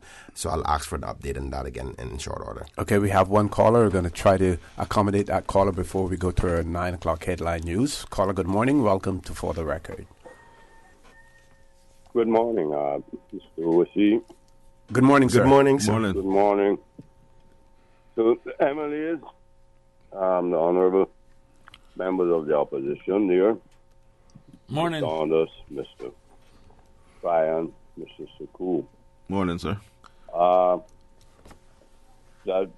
too would like to offer my condolences to the family of Captain Ed Miller, Mr. Ezard, and brother Andrew, also in the family. We lost another great seamen are going by, captains. But this is inevitable as time passes on. Development plan is a very difficult thing for a small country that decided a long time ago that we try to focus on high-end, very wealthy investors. And also, major problem trying to run a country without any form of direct income tax. I said it 30 years ago, and I'll continue to say. And we see the problems it has created. Consumption-based taxes means more is better. Enough is never good enough. We must always bear that in mind. It's a very serious thing. It sounds frivolous, but it's very serious. We see it with the traffic wars. Much too many cars in this little island. I'm glad you said what you said, Mr. Woosey. Splitting up the country into 19 different districts. Has it really helped? Well, I was saying that it didn't really impact, the opposite, that it didn't impact people's ability to access their legislators. No, it didn't. And there are many other things. In effect, there is nothing wrong with any of those people, electors there, in saying that they would like to have their own this, their own that, as all districts are supposed to have. So it runs a problem here. It does matter. I can't solve that. We have elected 19 people to more or less solve these issues. And I'm sorry that you didn't open the lines yesterday. In a way, it was so wonderful to listen to everything there, but some of us had some input also into things, and maybe one day, because it's easy for people to just dismiss the Federation and not really understand what transpired, because I know you wouldn't have had time to go into it. But there are people who know a little bit about it, and it just didn't go as we think either. It was encouraged by the British government. That was an encouragement. Yeah. England was in a devastating state, so the colonies needed their figure to get together. I just like to say, many of those people that we see on the streets, and there are some in Savannah, and there every day, bumming and begging also. I'm not asking anyone, I'm telling you this. They're everywhere, and we really can't blame our MLAs, because many of those people, some of them, are doing this by choice. I'm not going to say any more. They're doing it by choice. Good. We all know that. But I'm sorry for them. I'm sorry in any case. That's my kind of way I am. But you have about 1 minute left, caller. Yes. We must think carefully. When Deputy Premier said something, it was misconstrued. And he is right. You cannot run a country by referendum. Just think about it. Think about it. If our elected representatives who are maybe in opposition to the government are asking questions and mightn't get them answered as quick as they like, a very astute politician, and we have those very wise and good politicians, good to have that, can take it to the people and get enough people to sign up a petition. We would have 3 or 4 referendums in one period of government. Do you realize that could bring a government down? They would have to concentrate wholly and solely on that. We see how much being done while the civil servants have to continue the functions of government and running the country. So we would end up almost as if we were being under direct rule, because while the concentration is on campaigning from on either side of the referendum, the government would have to be run by the deputy governor and the senior civil servants. So inadvertently, we'd almost replacing the country without the people knowing it under direct rule by Great Britain. We have to think about this. We should set a limit also if we're going to have a referendum law, because these are general referendums. They're not like in the United States where the districts, there are referendums and so forth. This is general. It takes up the whole populace. We have to think that if we must limit the amount of these things we could do in a certain period. That is my take on that. We must think it's not a frivolous thing, just to emotionally rile up people to say, well, let's get it going, let's get going on here, I'm for this, I'm for that. We must think very, very carefully. It's a serious thing, and I agree with the Deputy Premier. We cannot run a country by referendum. Thank you very much, caller, for that. We've reached the top of the hour. Headline news at 9 o'clock. Please stay tuned for the record. We'll be back immediately after this short break. Satisfaction is guaranteed 24 hours a day, whether it's music or information. From Grand Cayman to Cayman Brac to Little Cayman, we've got you covered. You ever hear a thing like that? Radio Cayman in the Cayman Islands. Radio Cayman. From Radio Cayman's newsroom. These are the biggest stories right now.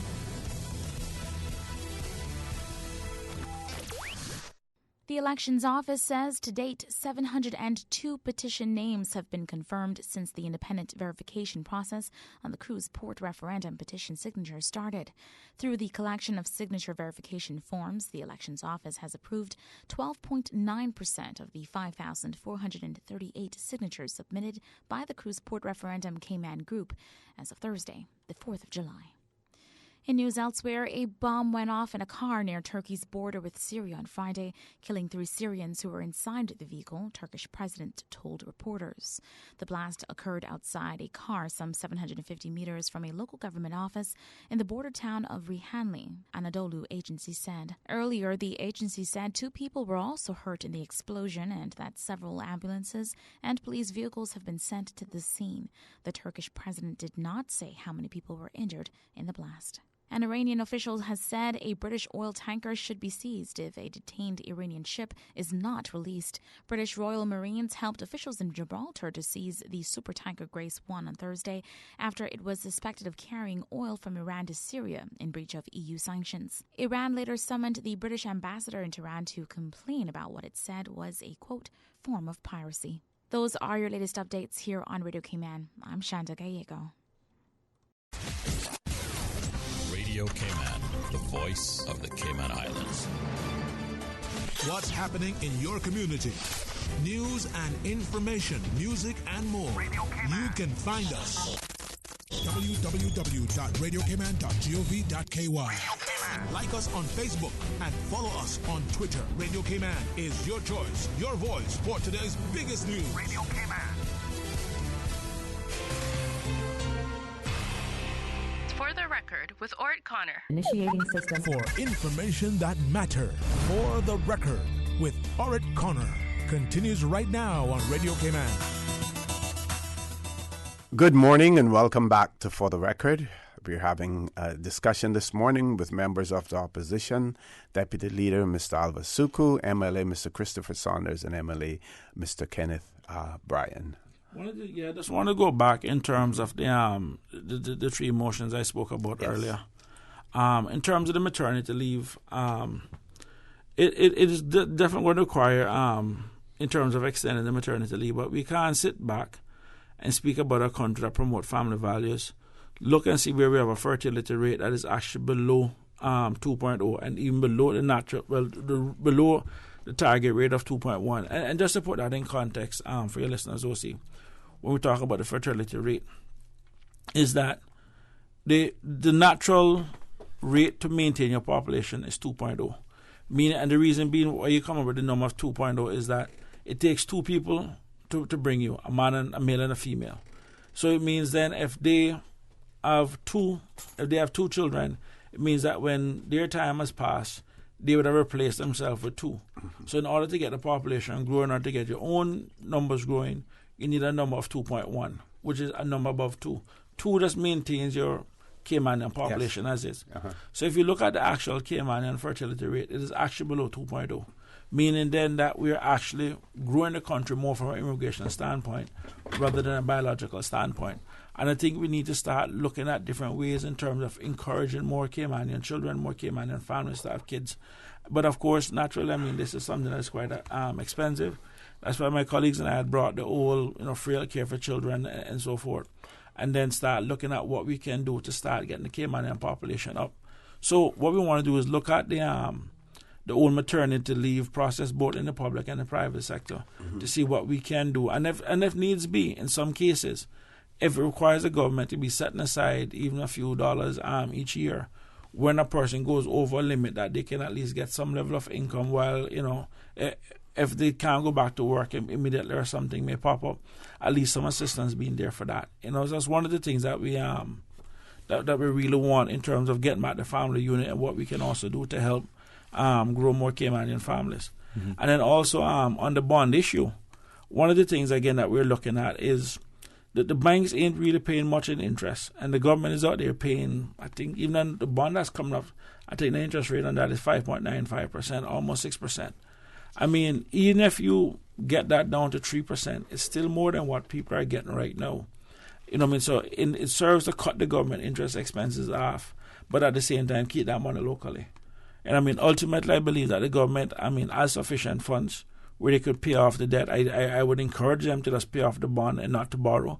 And if needs be, put an overdraft in place if something pops up. Because I do know that they have other FFR constraints that they need to consider, where they may have to go back and refinance a portion of it. But if you have to refinance it, go to the Caymanian people. Otherwise than that, just look at this, maybe getting an overdraft. If something does pop up, or just put overdraft in place, pay the fee for it, it'd be better off. But to have the Cayman Islands to reduce our debt so drastically in one go, I think it's only fair. And I mean, and for the Premier, I think he owes it this much to the country, because it was his grandiose projects and their lack of planning in that 05-09 government that led us into this situation, why we had to go and borrow all of this money. So I think the Caymanian people have worked hard enough over the last 10 years in terms of running the government. And sacrificed. And for the government to get the surpluses that they have, And I think this is one opportunity now to just say, what, let's bite the bullet and try to reduce the debt that the country is carrying. Yeah. Okay. And also going back to area that Chris touched on earlier is I still have a motion that is pending, asking for anti-bullying legislation. Now, if you look at the Bill of Rights, the children in this country have a right to be protected from maltreatment, neglect, abuse, and degradation. Now, you can do that through a myriad of pieces of legislation, through the penal code and so forth. But what we need is a dedicated piece of legislation that deals with bullying. It might sound like a feel-good topic, but we'll see, based on my experience and what the people I've been in contact with, the parents, the children, it is a serious issue in our schools, in our school system. I've tried to get some. I know that the Law Reform Commission is looking at, putting forward their proposal soon, but I have been trying to get this on the government's agenda for quite some time. I brought the motion. The motion has been put off a few times because we never got into it during the legislative sittings, because, unfortunately, how it works. Private Members' Day is one day of the week that we're there. So because we have so many motions and so on, it hasn't gotten there. But I've tried to have discussions with the Attorney General in relation to this, because my motion asks for them to get the legislation in place by the end of the year. But again, the answer I'm getting back is, well, we're going to do it, but we can't guarantee by the end of the year. Yet we still see these financial services bills coming in rapid succession and getting passed. we need to make this top of the agenda. I don't want to say too much because I don't want to expose anybody's identity, and people may know who I'm talking about. But we have young people who are attempting suicide. We have young people who have been removed from schools because of bullying and have been completely displaced, their lives disrupted, and are now looking to go to schools overseas because of the impacts of bullying in our schools. We have schools who don't have uniform policies. So one school may have an anti-bullying policy in place, another one may have a different one. There's no uniformity in how we approach it. There's no accountability when it comes to this. Where are we with this whole idea of decentralization of education, especially things to do with school policies and stuff like that? That you take that and you devolve that to the local and the principals and the local school boards, if you were to create such, or to the PTAs or whatever. Mm-hmm. I don't think we've had a recent update in that area. But we were promised that would be devolution. That is one of the things that was coming. If I can highlight the fact that the chairman of the Education Council, Mr. Dan Scott, did give an update at the Chamber of Commerce. At the chamber. And again, this goes back to these things need to be done publicly. Yeah. Rather than for public consumption. Not I wasn't at the forum, so I wasn't there to receive an update, and many of my constituents weren't either. Mm-hmm. Well, I have to agree with my colleague in that respect. Again, only special interest groups are getting the privilege of some vital information on the running of the country. But Mr. Scott did say that that they're going to be coming out soon with some more information as to where they are at. Mm-hmm. He did highlight one of the elements that he would like to see was potentially the merger of private-public sector partnerships within schools, which will merge children back together, because what we have now is a public and private system segregating. Yeah. But I'm a person that I'm confident in Mr. Scott in respect to his intentions, but I think he's having to maneuver himself with the politics of things too, which they don't have full control. But he's moving faster than I've ever seen any group or authority or committee in respect to this, and I'm almost certain that you'll hear something from him soon. Okay. Well, one of the things I must say, I have to give credit to the minister. I mean, she does bring a lot of passion to the process, and when I listen to her speak about it, she generally speaks from the heart. So at least I know that in terms of what she has intended, or her vision for education is something that is good. But again, maneuvering through the system is not as easy sometimes, no care how pure or good your intentions may be. So that comes with its own challenges. Especially if you're part of a team that the individual priorities may be different. And of course then she has to battle to get her things. Well, we know she's been battling. But we know that she's been making efforts, yeah. Okay, we have a caller. Let's go to the phone lines. Caller, good morning. Welcome to For the Record. Morning, gentlemen. Good morning. Morning. As you were talking about the bullying legislation, it occurred to me that do we need another law to possibly make a child or young adult have a negative record, or do we need more support in mental services and social services to give the bullier and the bully the support that they need to help them overcome that? Because on the surface to me, I would feel that it's not necessarily a legal issue, but it's more a community mental issue. That's the problem. Well, to answer your question, the law wouldn't just speak to punishment. The law also gives guidelines and directives on how to deal with it, because what I've found is that we don't have a standard way of dealing with bullying. Some schools ignore it. Some schools acknowledge it. Some schools choose to be proactive. Some schools are reactive. And it's not just schools. It can be applied across the society. So I'm not advocating for another form of punishment. I'm advocating for a solution, a holistic solution to the problem of bullying. And as I said earlier, I've had interactions with people who have been victims and people who have been perpetrators. But from the victim side, it is heartbreaking when you see what has happened to some of our young people. And I'm not going to go into detail, but it is quite scary what our young people are enduring. And the legislation also relates to what happens in the workplace also. I mean, bullying just doesn't happen at school. Yeah. It's the whole spectrum of society. But when you have young children who are now, taken out of school and afraid to return, who have the bullying has escalated from teasing or whatever to social media attacks. Some very nasty things have been put out on social media concerning young people, and it is completely unfair for us to sit here and say, well,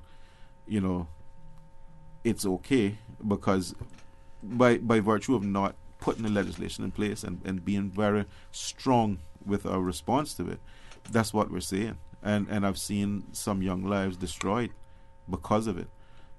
So I'm not advocating for just punishment, but the law would guide on how to deal with it. And I understand what you're saying. I completely understand, because we don't want to just punish. We want to. I'm glad to hear that clarification and the expansion of the whole idea, because I think that, like me, a lot of people think that it's about punishment and not addressing the root problem and giving support where support is needed. So I'm glad to hear that. Thanks for the clarification. Thank you very much, caller, for that. We have two more callers on hold.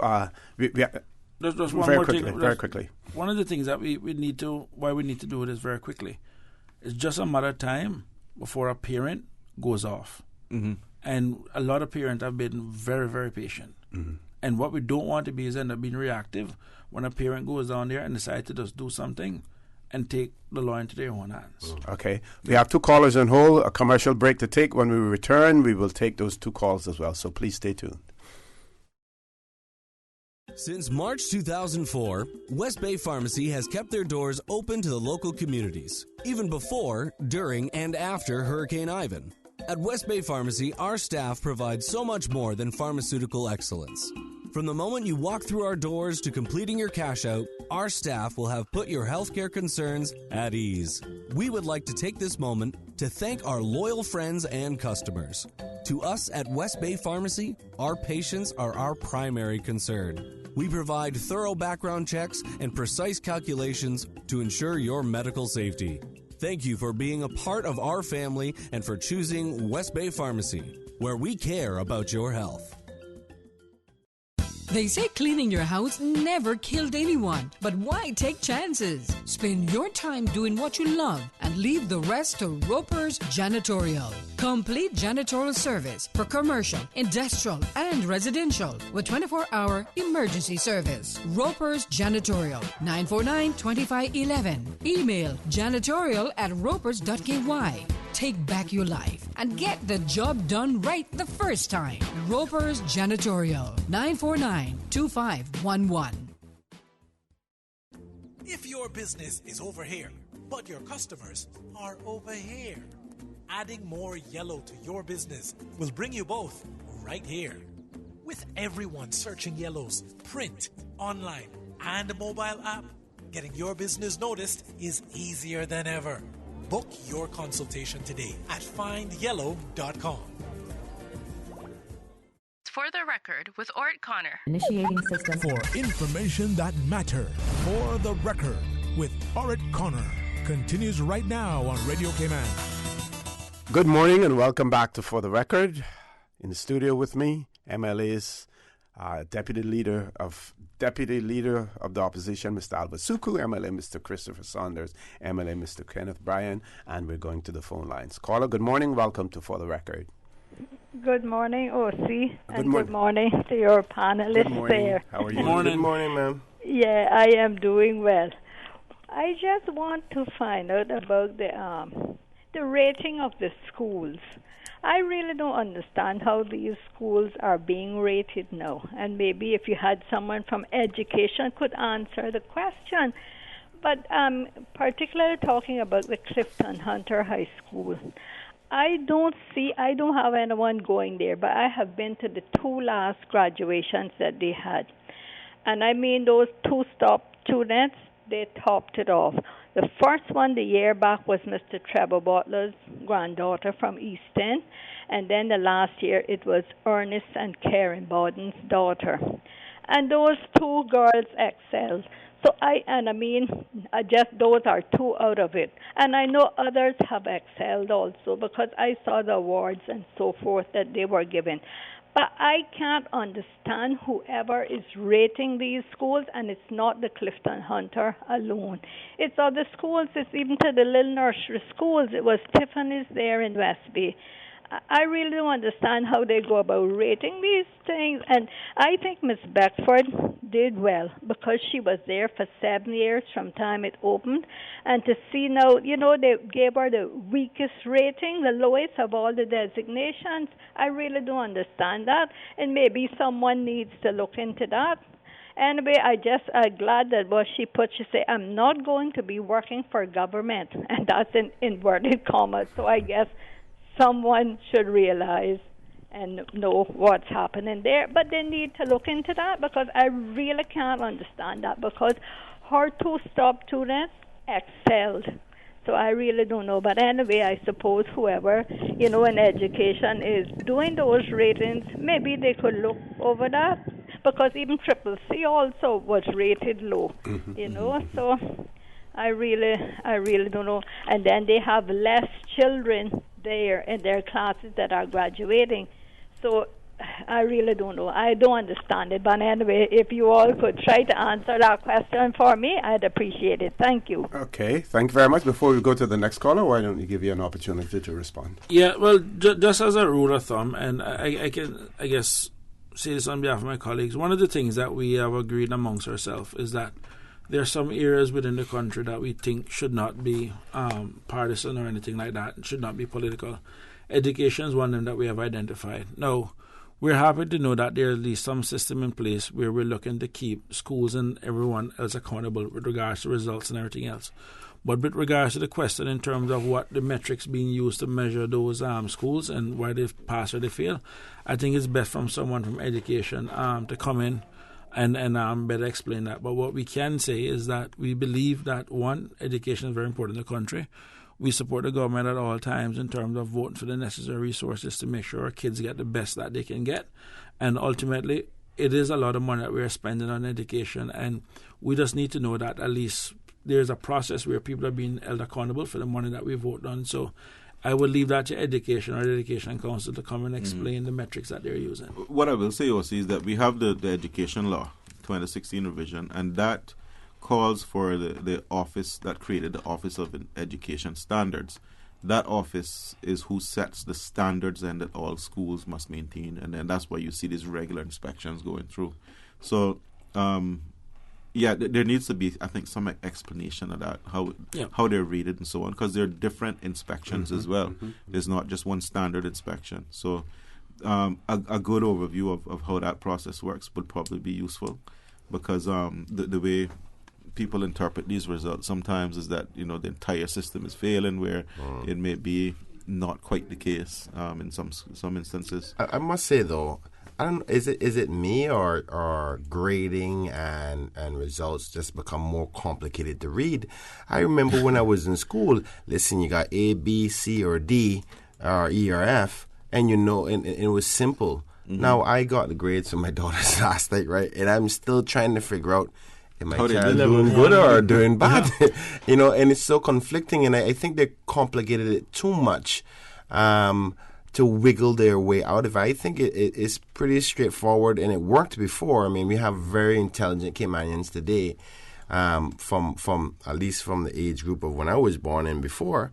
I don't know why is it so complicated, but then again, like I said, like my colleagues have said, maybe the education department can come by and explain, because even me, myself, as a legislator, sometimes don't get the grading system. But remember that we're talking about two different things, grading of students. But what I'm saying is both of them are complicated in the same. Yes, yeah. They almost use the same formulas, like a A1, 1.3, level 1, 2. I'm like, what does that mean? Sorry, go ahead. We did have the inspectorate on here sometime last year, I believe it may have been, early possibly this year as well. I'm looking through my schedule to see whether or not they're scheduled to come back on at any point in time. Let's go back to the phone lines. Caller, good morning. Welcome to For the Record. Yes, good morning, Mr. Orrett Connor. Good morning, sir. How are you? Good morning, sir. Morning. Okay. Morning. Good morning to you guests. Well, when it comes to Mr. Peter Smith, I highly respect that gentleman. I grew up with him, growing up in West Bay. And everyone, as a child, we were all always invited to his home. Once we respected his rules.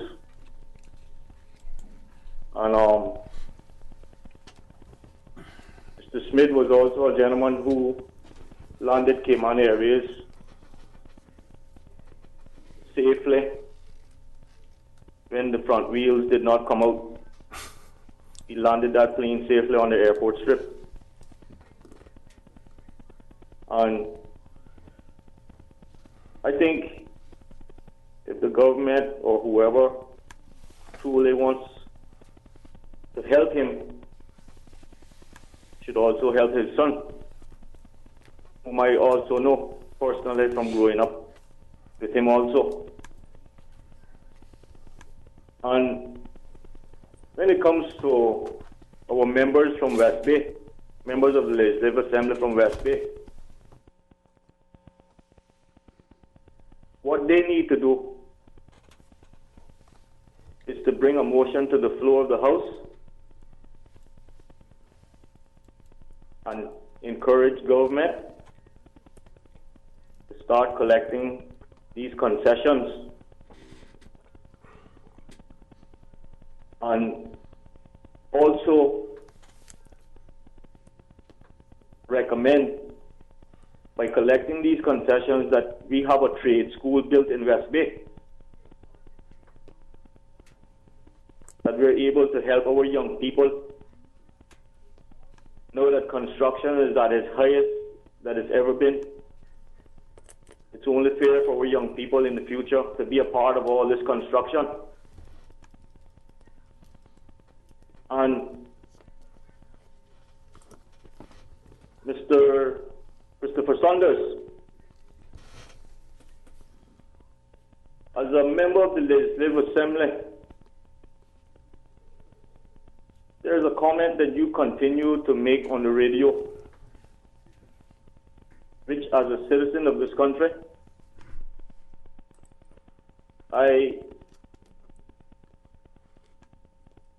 would hate to know that you would make this comment. What's the comment, caller? What's the comment? The comment? Yes. The comment is when he continues to say, whenever he responds to someone speaking to him directly, he has a way of responding and a comment he makes continually, which makes him sound very immature and stupid. Caller, what is the comment? The comment is when he continues to say all he has to do is be fat, black, and die. And it's very immature, and it sounds very disrespectful, especially if you have to go foreign and represent us in the people of the Cayman Islands. And I think it's something that you have to take seriously and put a stop to it. Mm-hmm. Thank you very much, caller, for that. We have one more caller, and I'm going to say to that caller we have 3 minutes before we go to the break. So you have 3 minutes to speak. Caller, good morning. Welcome to For the Record. It's only me again. Good morning. Good morning again, ma'am. I thank the last caller about my husband. Yes, he still helps. He still helps down in West Bay because he's a Rotary Club Central, and he goes and he helps people all over Cayman, not only in West Bay. But does he get any thanks for that? No. But he did not land Cayman Airways belly landing. It was Executive Air the only pilot that ever did a belly landing in Cayman. Cayman Airways were in the black when half the engine dropped off on takeoff, and he saved many people's lives, including his own. He was the captain. Sean Bent was the co-pilot. Thanks very much for saying those things. Mr. Saku recommended I go and see somebody. I would like to know, Mr. Saku, who am I to go to see when our representatives do not even have meetings? Oh, no, I was referring to us, that you can talk to us. Oh, okay. Fine. But we're coming after the show. I'll gladly do that. You know, some time ago, some of us West Bears, had to go north side to Mr. Answered meetings that he was bringing to his community to find out what was happening in this island. Mm-hmm. That's why I deeply respect that man. Thanks again, gentlemen. I have much more to say, but I'm coming to visit every one of you. They're coming. We're coming to you after the show. Where are you at now? I'm here in West Bay at home. Okay, leave the contact details with Miss Susan so that you don't have to put them out in the public domain. And then they will get them from her. Thank you very much, caller, for that. Time to go to commercial break. For the record, we'll be back shortly. At Seaboard Marine, customers often ask us questions about their shipments. Hi, I'm thinking of buying a car from the States. Which port do you ship out of? Hi, we ship out of Miami, Houston, and Brooklyn. Just let us know your port of choice and we can provide you with a quotation and answer any questions you may have on insuring and protecting your vehicle during its journey. Shipping shore to shore, Seaboard.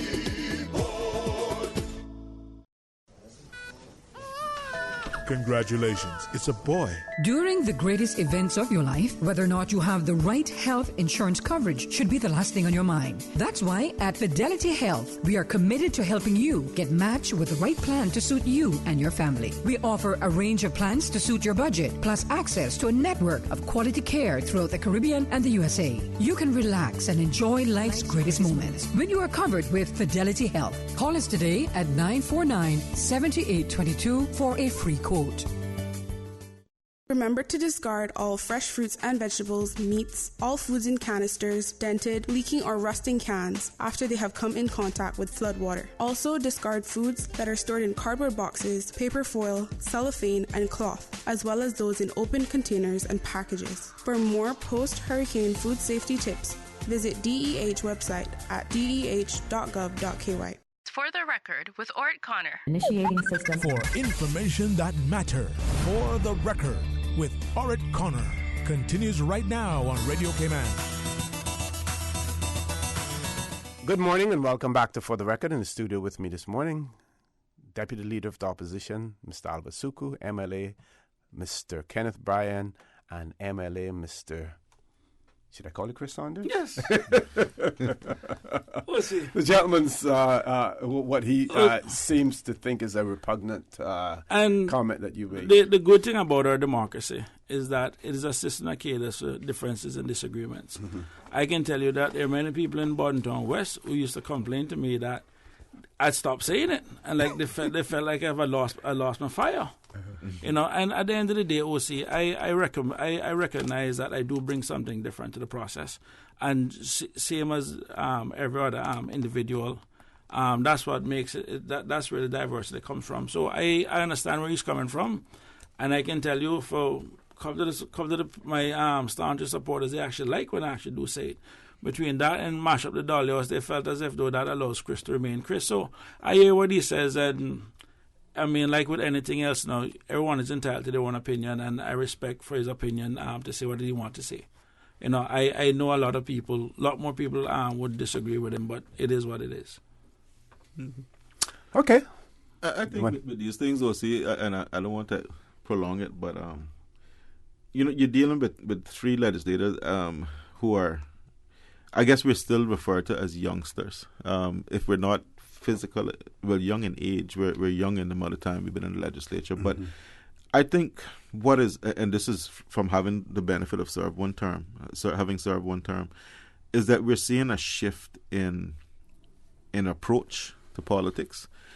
I think what Kenneth and Chris bring to the table is a fresh perspective, an outlook on the traditional role of the politician. They are, and it evolves over time. It happens, but they bring a different approach to politics that I appreciate, because they are speaking more with the voices of the younger generation.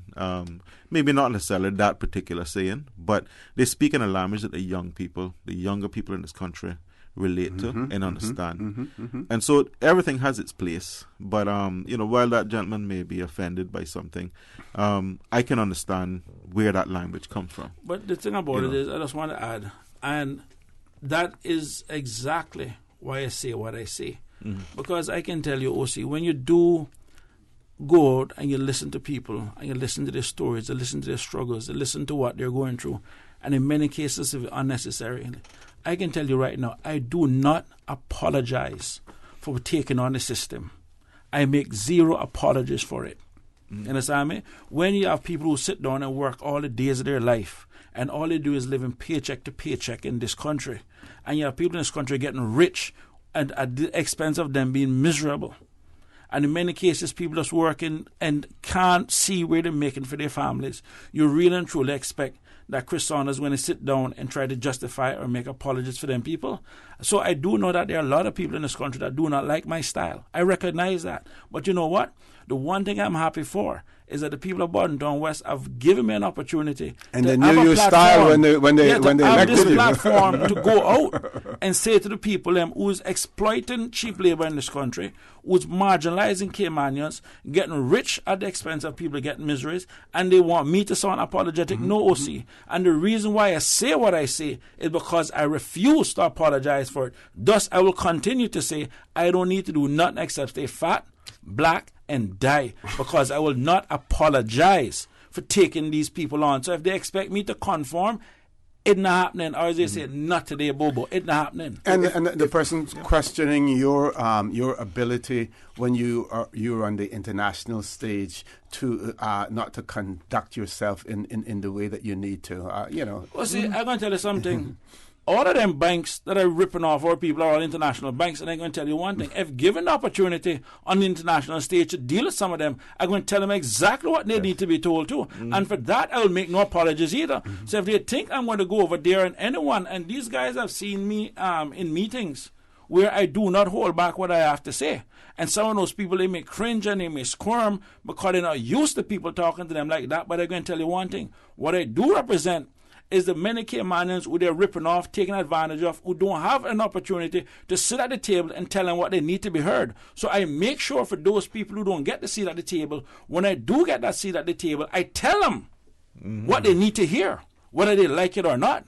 Okay. And I just want to add one last thing in respect to that. I think both my colleagues have covered that extensively. The notion of mash up the Dolly House, I've heard somebody try to suggest on another radio show that interpretation was to mash up our economy. When I know my colleague well enough to know that when he say mash up the Dolly House, he means mash up this process and this behavior, this habitual behavior of undermining Caymanians by many politicians locally, meaning stop the negativity that is harming our people through their lack or their negative policies or lack thereof, policies. And when we say, and I join him to say, I'm here to mash up the dollhouse too. But when I say mash up the dollhouse, is for those who've been taking advantage of our people and their dollhouses when they're living in their lavish lifestyle while our people suffer. So that's the concept of where that comment comes from. And please, for those, or obviously persons who are against us in our political endeavors, will use that out of context. But that's the context it's in. We are here to also strengthen not the dollar house, but the castle called Cayman. Yeah. So the dollar house is their behavior rather than anything else. I grew up in Georgetown. And one of the things that bother me to this day, when I see people that I grew up with, I see their grandparents are struggling. I see their kids coming struggling. And I see their grandchildren coming struggling. Yet, throughout all of those years, we have had unprecedented prosperity in this country. And we have institutionalized struggling too many Caymanian families. And if they believe that for those who are living in this dream world, who get up and live in this dolly house and continue to make many Caymanian lives miserable. Just last week, or just this week, I saw utility rates going up again. You know what I mean? I look at what we're paying at the pump, what we're paying at the plug, daily what we're paying at the supermarkets, on the shelf, just to feed our families. Stuff that when we look, we know it's marked up hundreds of percentage. That there's no reason for it. And you really and truly believe that Christopher is going to sit in a room with them people, smile with them, knowing what they're doing, my people. So the people who I represent know exactly where it is I stand. And like I said, my colleagues and them can tell you, when I do sit in the room with these very same people that everybody want to be nice with and smile up with, I don't. Because there's a message that they need to understand. This deaf thing that they came on when people are weak and passive and so forth is over. I've had business people look at me and say, boy, you know, Chris, I like how you sound. You seem to get it, but boy, sometimes you frighten me. And I would say to them, I frighten you? No, ask me who frightened me. Because I can tell you, I speak with some young people in this country and they will tell you, they see their grandparents struggling. They see their parents struggling. And they decided, and you know what the worst part is? The people who are struggling are the people who are playing by the rules. The rules that we laid out. And they still can't get anywhere. Yeah. And now the kids are saying, you know, we have seen it tried, it hasn't worked. Yeah. And that's the reason why we take the position that we take. And that's why we come on every Friday. When was the last time a government minister come on the show to really sit down and say, this is what we're doing, or this is what we're doing, or whatever? They don't. This is the reason why we do what we do. Because we stay with the people. We are for the people. Okay. We have one caller that we're going to go to. Just before that, we were talking about the schools and the curriculum, and I see on my calendar here that we're scheduled to have someone on the 29th of this month to talk about the new school curriculum. So hopefully that appointment will stay on the calendar and they will be here on that date. Let's go to the phone lines. I believe one caller has rejoined us. Caller, good. Two callers we have. So one has rejoined us and we have another caller. First caller, good morning. Welcome to For the Record. Good morning again. Good morning again, sir. Good morning. Talented men here. I agree with you 100%, Mr. Saunders. Every good politician will have his own style, and you'll get lambasted, almost lambasted more than this is the now Speaker Honourable McKeever Bush, and so is Mr. Jim Borden and so forth. And it is their style, and that is what the majority of the people elect them. They don't mind it, and that's what counts, majority Democratic. I just want to clear up something real quick there, to OC, and I'll talk some other time too. A lot of people have asked me why there are two William Eden seniors. One was the magistrate when it became the bicameral system, 1831, December the 10th, and one is an elected member also. One was the son of William Eden, the old man's son. He only had two sons, one from each marriage, and 8 daughters. 3 daughters, first marriage, 5 daughters, second marriage. The William Eden Senior on the 10 elected men was his grandson from his second marriage, where he only had one son, Thomas Noah Eden. Okay. And that's what the difference is. But they were both called senior, I guess, because he was senior for that marriage and the second marriage, and then the other one would have been William Eden Senior from the original marriage. Okay. Because the old man was long dead in Nicaragua by then. I don't agree that we have to take changes to the Constitution or amendments to the people. Because if we think about an edict or an order in council, that would be a change in our Constitution, and we'll have to accept it. We have to explain to the people more what our Constitution really is, an administrative document. I think we should be able to make changes by the 19 men elected to represent our people's voice. So we run into chaos again if we have to go to them again, referendum, to make changes, because changes are going to have to be made as we move along in this world, as we see what's happening as a crown colony. Have a wonderful day, gentlemen. Very interesting. Thank you very much. And I just want to say to that caller that we will continue to have these discussions on the Constitution. We wanted to have that roundtable discussion first, and I will continue to invite Dr. Steve McPhail. I will continue to invite President Roy Borden, Mr. Gilbert McLean, the Speaker, Mrs. Mary Lawrence. I will continue to invite them on the Wednesdays that I will have free, because we want to continue this conversation, this educational process as well. We have one caller on hold. I think what we should do, just to give that caller an opportunity to, because they're only going to have 2 minutes to talk if we don't take the commercial break now. So let's take the commercial break, give them a little more opportunity to talk. We'll make that caller the last caller for the morning so that our guests around the table can do their summations as well. Please stay tuned. For the record, we'll be back shortly.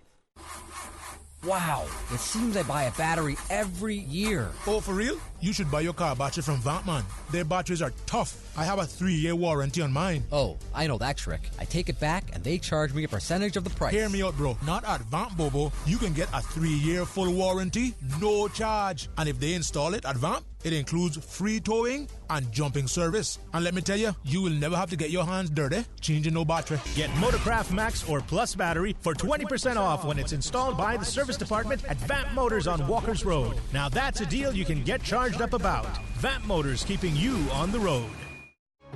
Sometimes having a middleman is not a bad thing, especially when it comes to insurance. Do you know that when it comes to cost, ease, speed, and peace of mind, insurance brokers ranked higher than when customers buy direct? So, for all your insurance needs, call Fidelity Insurance. We're the middleman you want. Call us today at 949-7822. Fidelity. We're good for you. Headlines. With the latest headlines. Headlines. All the news when you want it. Tune in to Radio K-Man for hourly headlines of the day's top stories. One of K-Man's bright and shining young stars. Local, regional, international. Headlines. Turning to international news. Updates on the hour between 7 a.m. and 6 p.m. on weekdays. Radio K-Man News. Headlines. Your voice, your choice for today's biggest news. For the record with Orrett Connor. Initiating system. For information that matter. For the record with Orrett Connor continues right now on Radio K-Man. Good morning and welcome back to For the Record. We're taking our last phone call for the morning. Caller, good morning. Welcome to For the Record. Good morning, Mr. Connor. Good morning. Yeah, you have 3 stars on the show. Mr. Brian, you have Mr. Soko, my dear friend, Mr. Saunders. Mr. Saunders' dad and I worked together. We were very, very, very close. Mm-hmm. That's true. And everything Mr. Saunders is really saying it's true. It is so sad that the Cayman Islands are designed for the rich and famous. They come here with nothing and they retire at 50 and 55, rich. And the locals are suffering. And what he's saying is true. There's nothing here for local people. All I'm saying, next year will be 50 years I'm here, and all I'm saying is roads. The roads are beautiful. Oh, my God. Nice roundabouts and water, and people are struggling. People cannot even buy food. Mm-hmm. And these are Caymanians. I want to say this first. I forgot to tell Brian, thanks for returning my call, Mr. Brian. Mr. Brian, thanks for returning my call. Yes, sir. And I know you're very busy. Or so it might seem. So thank you for returning my call. And that is all I have to say this morning, you know. But the Cayman Islands has been given away 40 years ago, and I will continue to say that. When Mr. Saunders, Dad, and I were in the hotel industry, it has been given away. And that is why they got rid of me at the Holiday Inn, because I was looking out for the locals. You see, and I wasn't good for management because I had much mouth. And I'm going to die with my mouth. If you want me to keep my mouth shut, you have to kill me. And one has to die sometime. You have to die. Caller, you start to die. Caller, before you go, in your 50 years that you have been here, in terms of the widening gap between the rich and the poor, because now we say that the Cayman Islands are better off financially, but just like some other developed countries in the world, we're seeing a smaller percentage of the population owning more of the wealth, and the larger population having less. Exactly, and that is global. That is global, you know. Yes. That's the way it happens all the time. That's the way it happens. It developed development in case of buildings, huge buildings and roundabouts. It looks real nice. I have friends that left here years ago, 1976, and I'm inviting them to come back here to see the Cayman Islands, the place that they left, the place that no one wanted to come. Mr. Connor, I enjoyed the Cayman Islands years ago. I heard you on the other morning. You had the committee from Scranton. Yes. That is how I want to remember Cayman Islands. Thank you all very, very much. Thank you. Thank you very much. Caller, before you go, you still there? I'm here. All right. I go and get the beating, I know, and I deserve it. I apologize. I haven't called you back yet. As soon as we get off the show, I'll give you a shout, okay? No problem. All right. God bless you.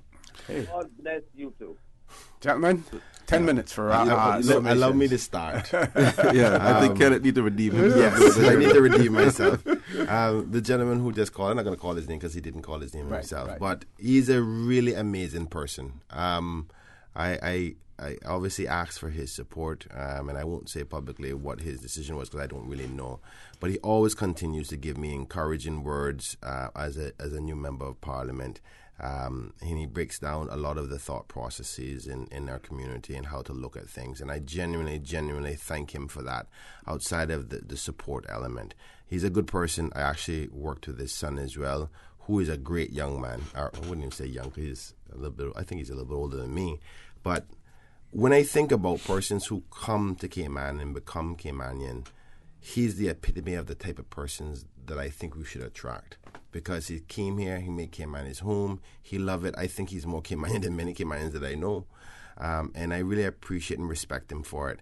And I am sorry that I feel that I haven't called you back. I must agree with you that I'm quite busy, but I definitely should not be forgetting persons like yourself. So I'll make it a priority as soon as I get off the radio to give you a call so we can address those matters that we were talking about. Anyway, that being said, I was going to say, and notice he said, some of his colleagues who were here and left. And many of them came from other Caribbean jurisdictions, got U.S. visas, and those people that you're talking about, most of them are not back in their native countries, but have stepped on to the United States. Yeah. He chose to remain here. Yes. He's a really amazing person. That being said, I'll just start the closing remarks. I want to thank you, OC, for allowing us every Friday to come on the show to talk about these very important matters. I want to again say happy birthday to Honorable Charles Clifford. I think he's always going to be honorable in my respect, and I hope he enjoys his birthday. Also, I want to encourage the country. Please talk to your representatives in the various different areas about the seriousness about what's happening in our Constitution, about the seriousness about the lack of the implementation of certain legislation like the district councils and standards in public life, the lack of a referendum legislation. These foundation legislations are core legislation for principles of our democracy and for us to run it right. It stops corruption. These are policing legislation. It keeps an eye on how things work. And the fact that the government is not choosing to do so, the only way they're going to listen and try to implement them is by your pressure. Please, I beg you, for the good governance, for the future of our children, if we don't put these things in place early, we're going to find ourselves in some serious trouble when things happen that you said, how in the world did that happen? It's because the government refuses to do these things that is constitutional. So I encourage you to look into that. Today is Friday. I encourage everybody to have a safe and God-blessed weekend, and I look forward to speaking to you next week, Friday. Okay.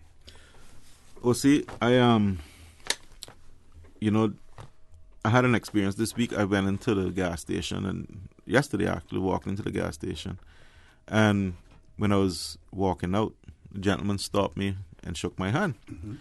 I didn't know who he was, and he said, but he knew who I was, and he said, I just want to thank you for everything that you're doing.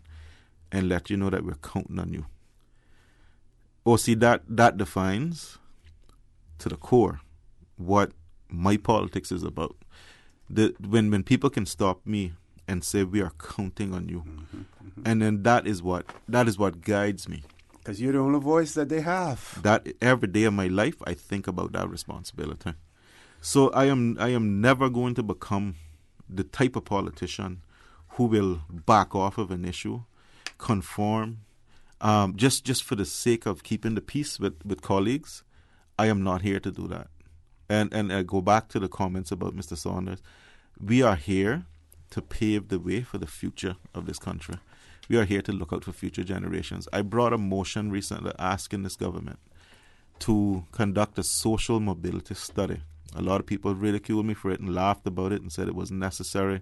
They didn't understand what social mobility meant. It means the ability to move from one economic, social strata in life to a higher one, to move from poor to middle class. We cannot, with any accuracy, say what the probability is that a child born poor in the Cayman Islands today will move up into the middle class or upper class level of society. And you want them to identify the impediments that prevent that from happening. What is it that is stopping it? And let's find ways to get rid of those impediments. And the government voted it down.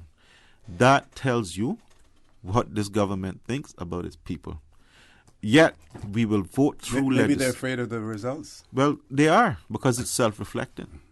But they will, though, vote through legislation to help developers.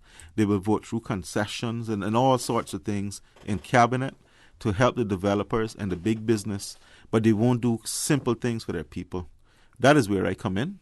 I don't aspire to be the premier. I don't aspire to be anything other than a good representative. Whatever comes, comes. But that is why I've made choices in my political career. I have moved away from being the premier's junior minister, as they call it now. I suddenly hear they're junior ministers. I don't know, that's going to be one of the constitutional changes. Maybe. But I resigned from that role and relegated myself to the opposition on principle, because I cannot conform to the foolishness that I see happening in this country. And I will continue to operate that way. And I trust that the gentlemen that I have surrounded myself with now have the same approach. And that the same no-nonsense approach is what is needed now. And this country needs an awakening. It needs to be rebirthed. With celebrating Constitution, we need to have Caymanians now understand that the future is in our hands and we need to take it forward together. But this government is not doing it. Okay, running out of time, Chris. I know I am. I want to thank the last caller for calling in. My colleagues wouldn't have known this, but 2 days ago, my father would have been 76. And next month would have been 5 years since he passed. And the first time I ran in 2013, I'll never forget, it was my father who had actually placed the idea in my head, where he said to me, Chris, am I going to leave this life without not ever getting an opportunity to vote for you one time? And that was one of the things that pushed me to run. And I had my doubts because it was a big step to get into this business. And as I'm sitting here speaking, I remember I went to bed at night thinking about it, thinking the words my father said that Sunday night when I went to visit him the Sunday. And I woke up with Isaiah 58 verse 6 in my mind. I don't know why it came there, but I took up and I went to take a look at it. And it closes off by saying to undo the heavy burden and let the oppressed go free. And pretty much from then, it set the tone for my campaign. I've been blessed, OC. I mean, it's 81 years this year since my grandmother first arrived in the Cayman Islands. And I look at my family and how good this country has been to us. I've been lucky that I was educated with public funds, and I do believe that I owe people of this country the best years of my time, when my brain is at its maximum, when I can produce the best in terms of thinking through policy, regulation, legislation, everything else. And this is what it is about. And look at our own story from where we are coming from. And what has made a difference when you look at the contribution of the gentleman who called in and even Peter Schmidt.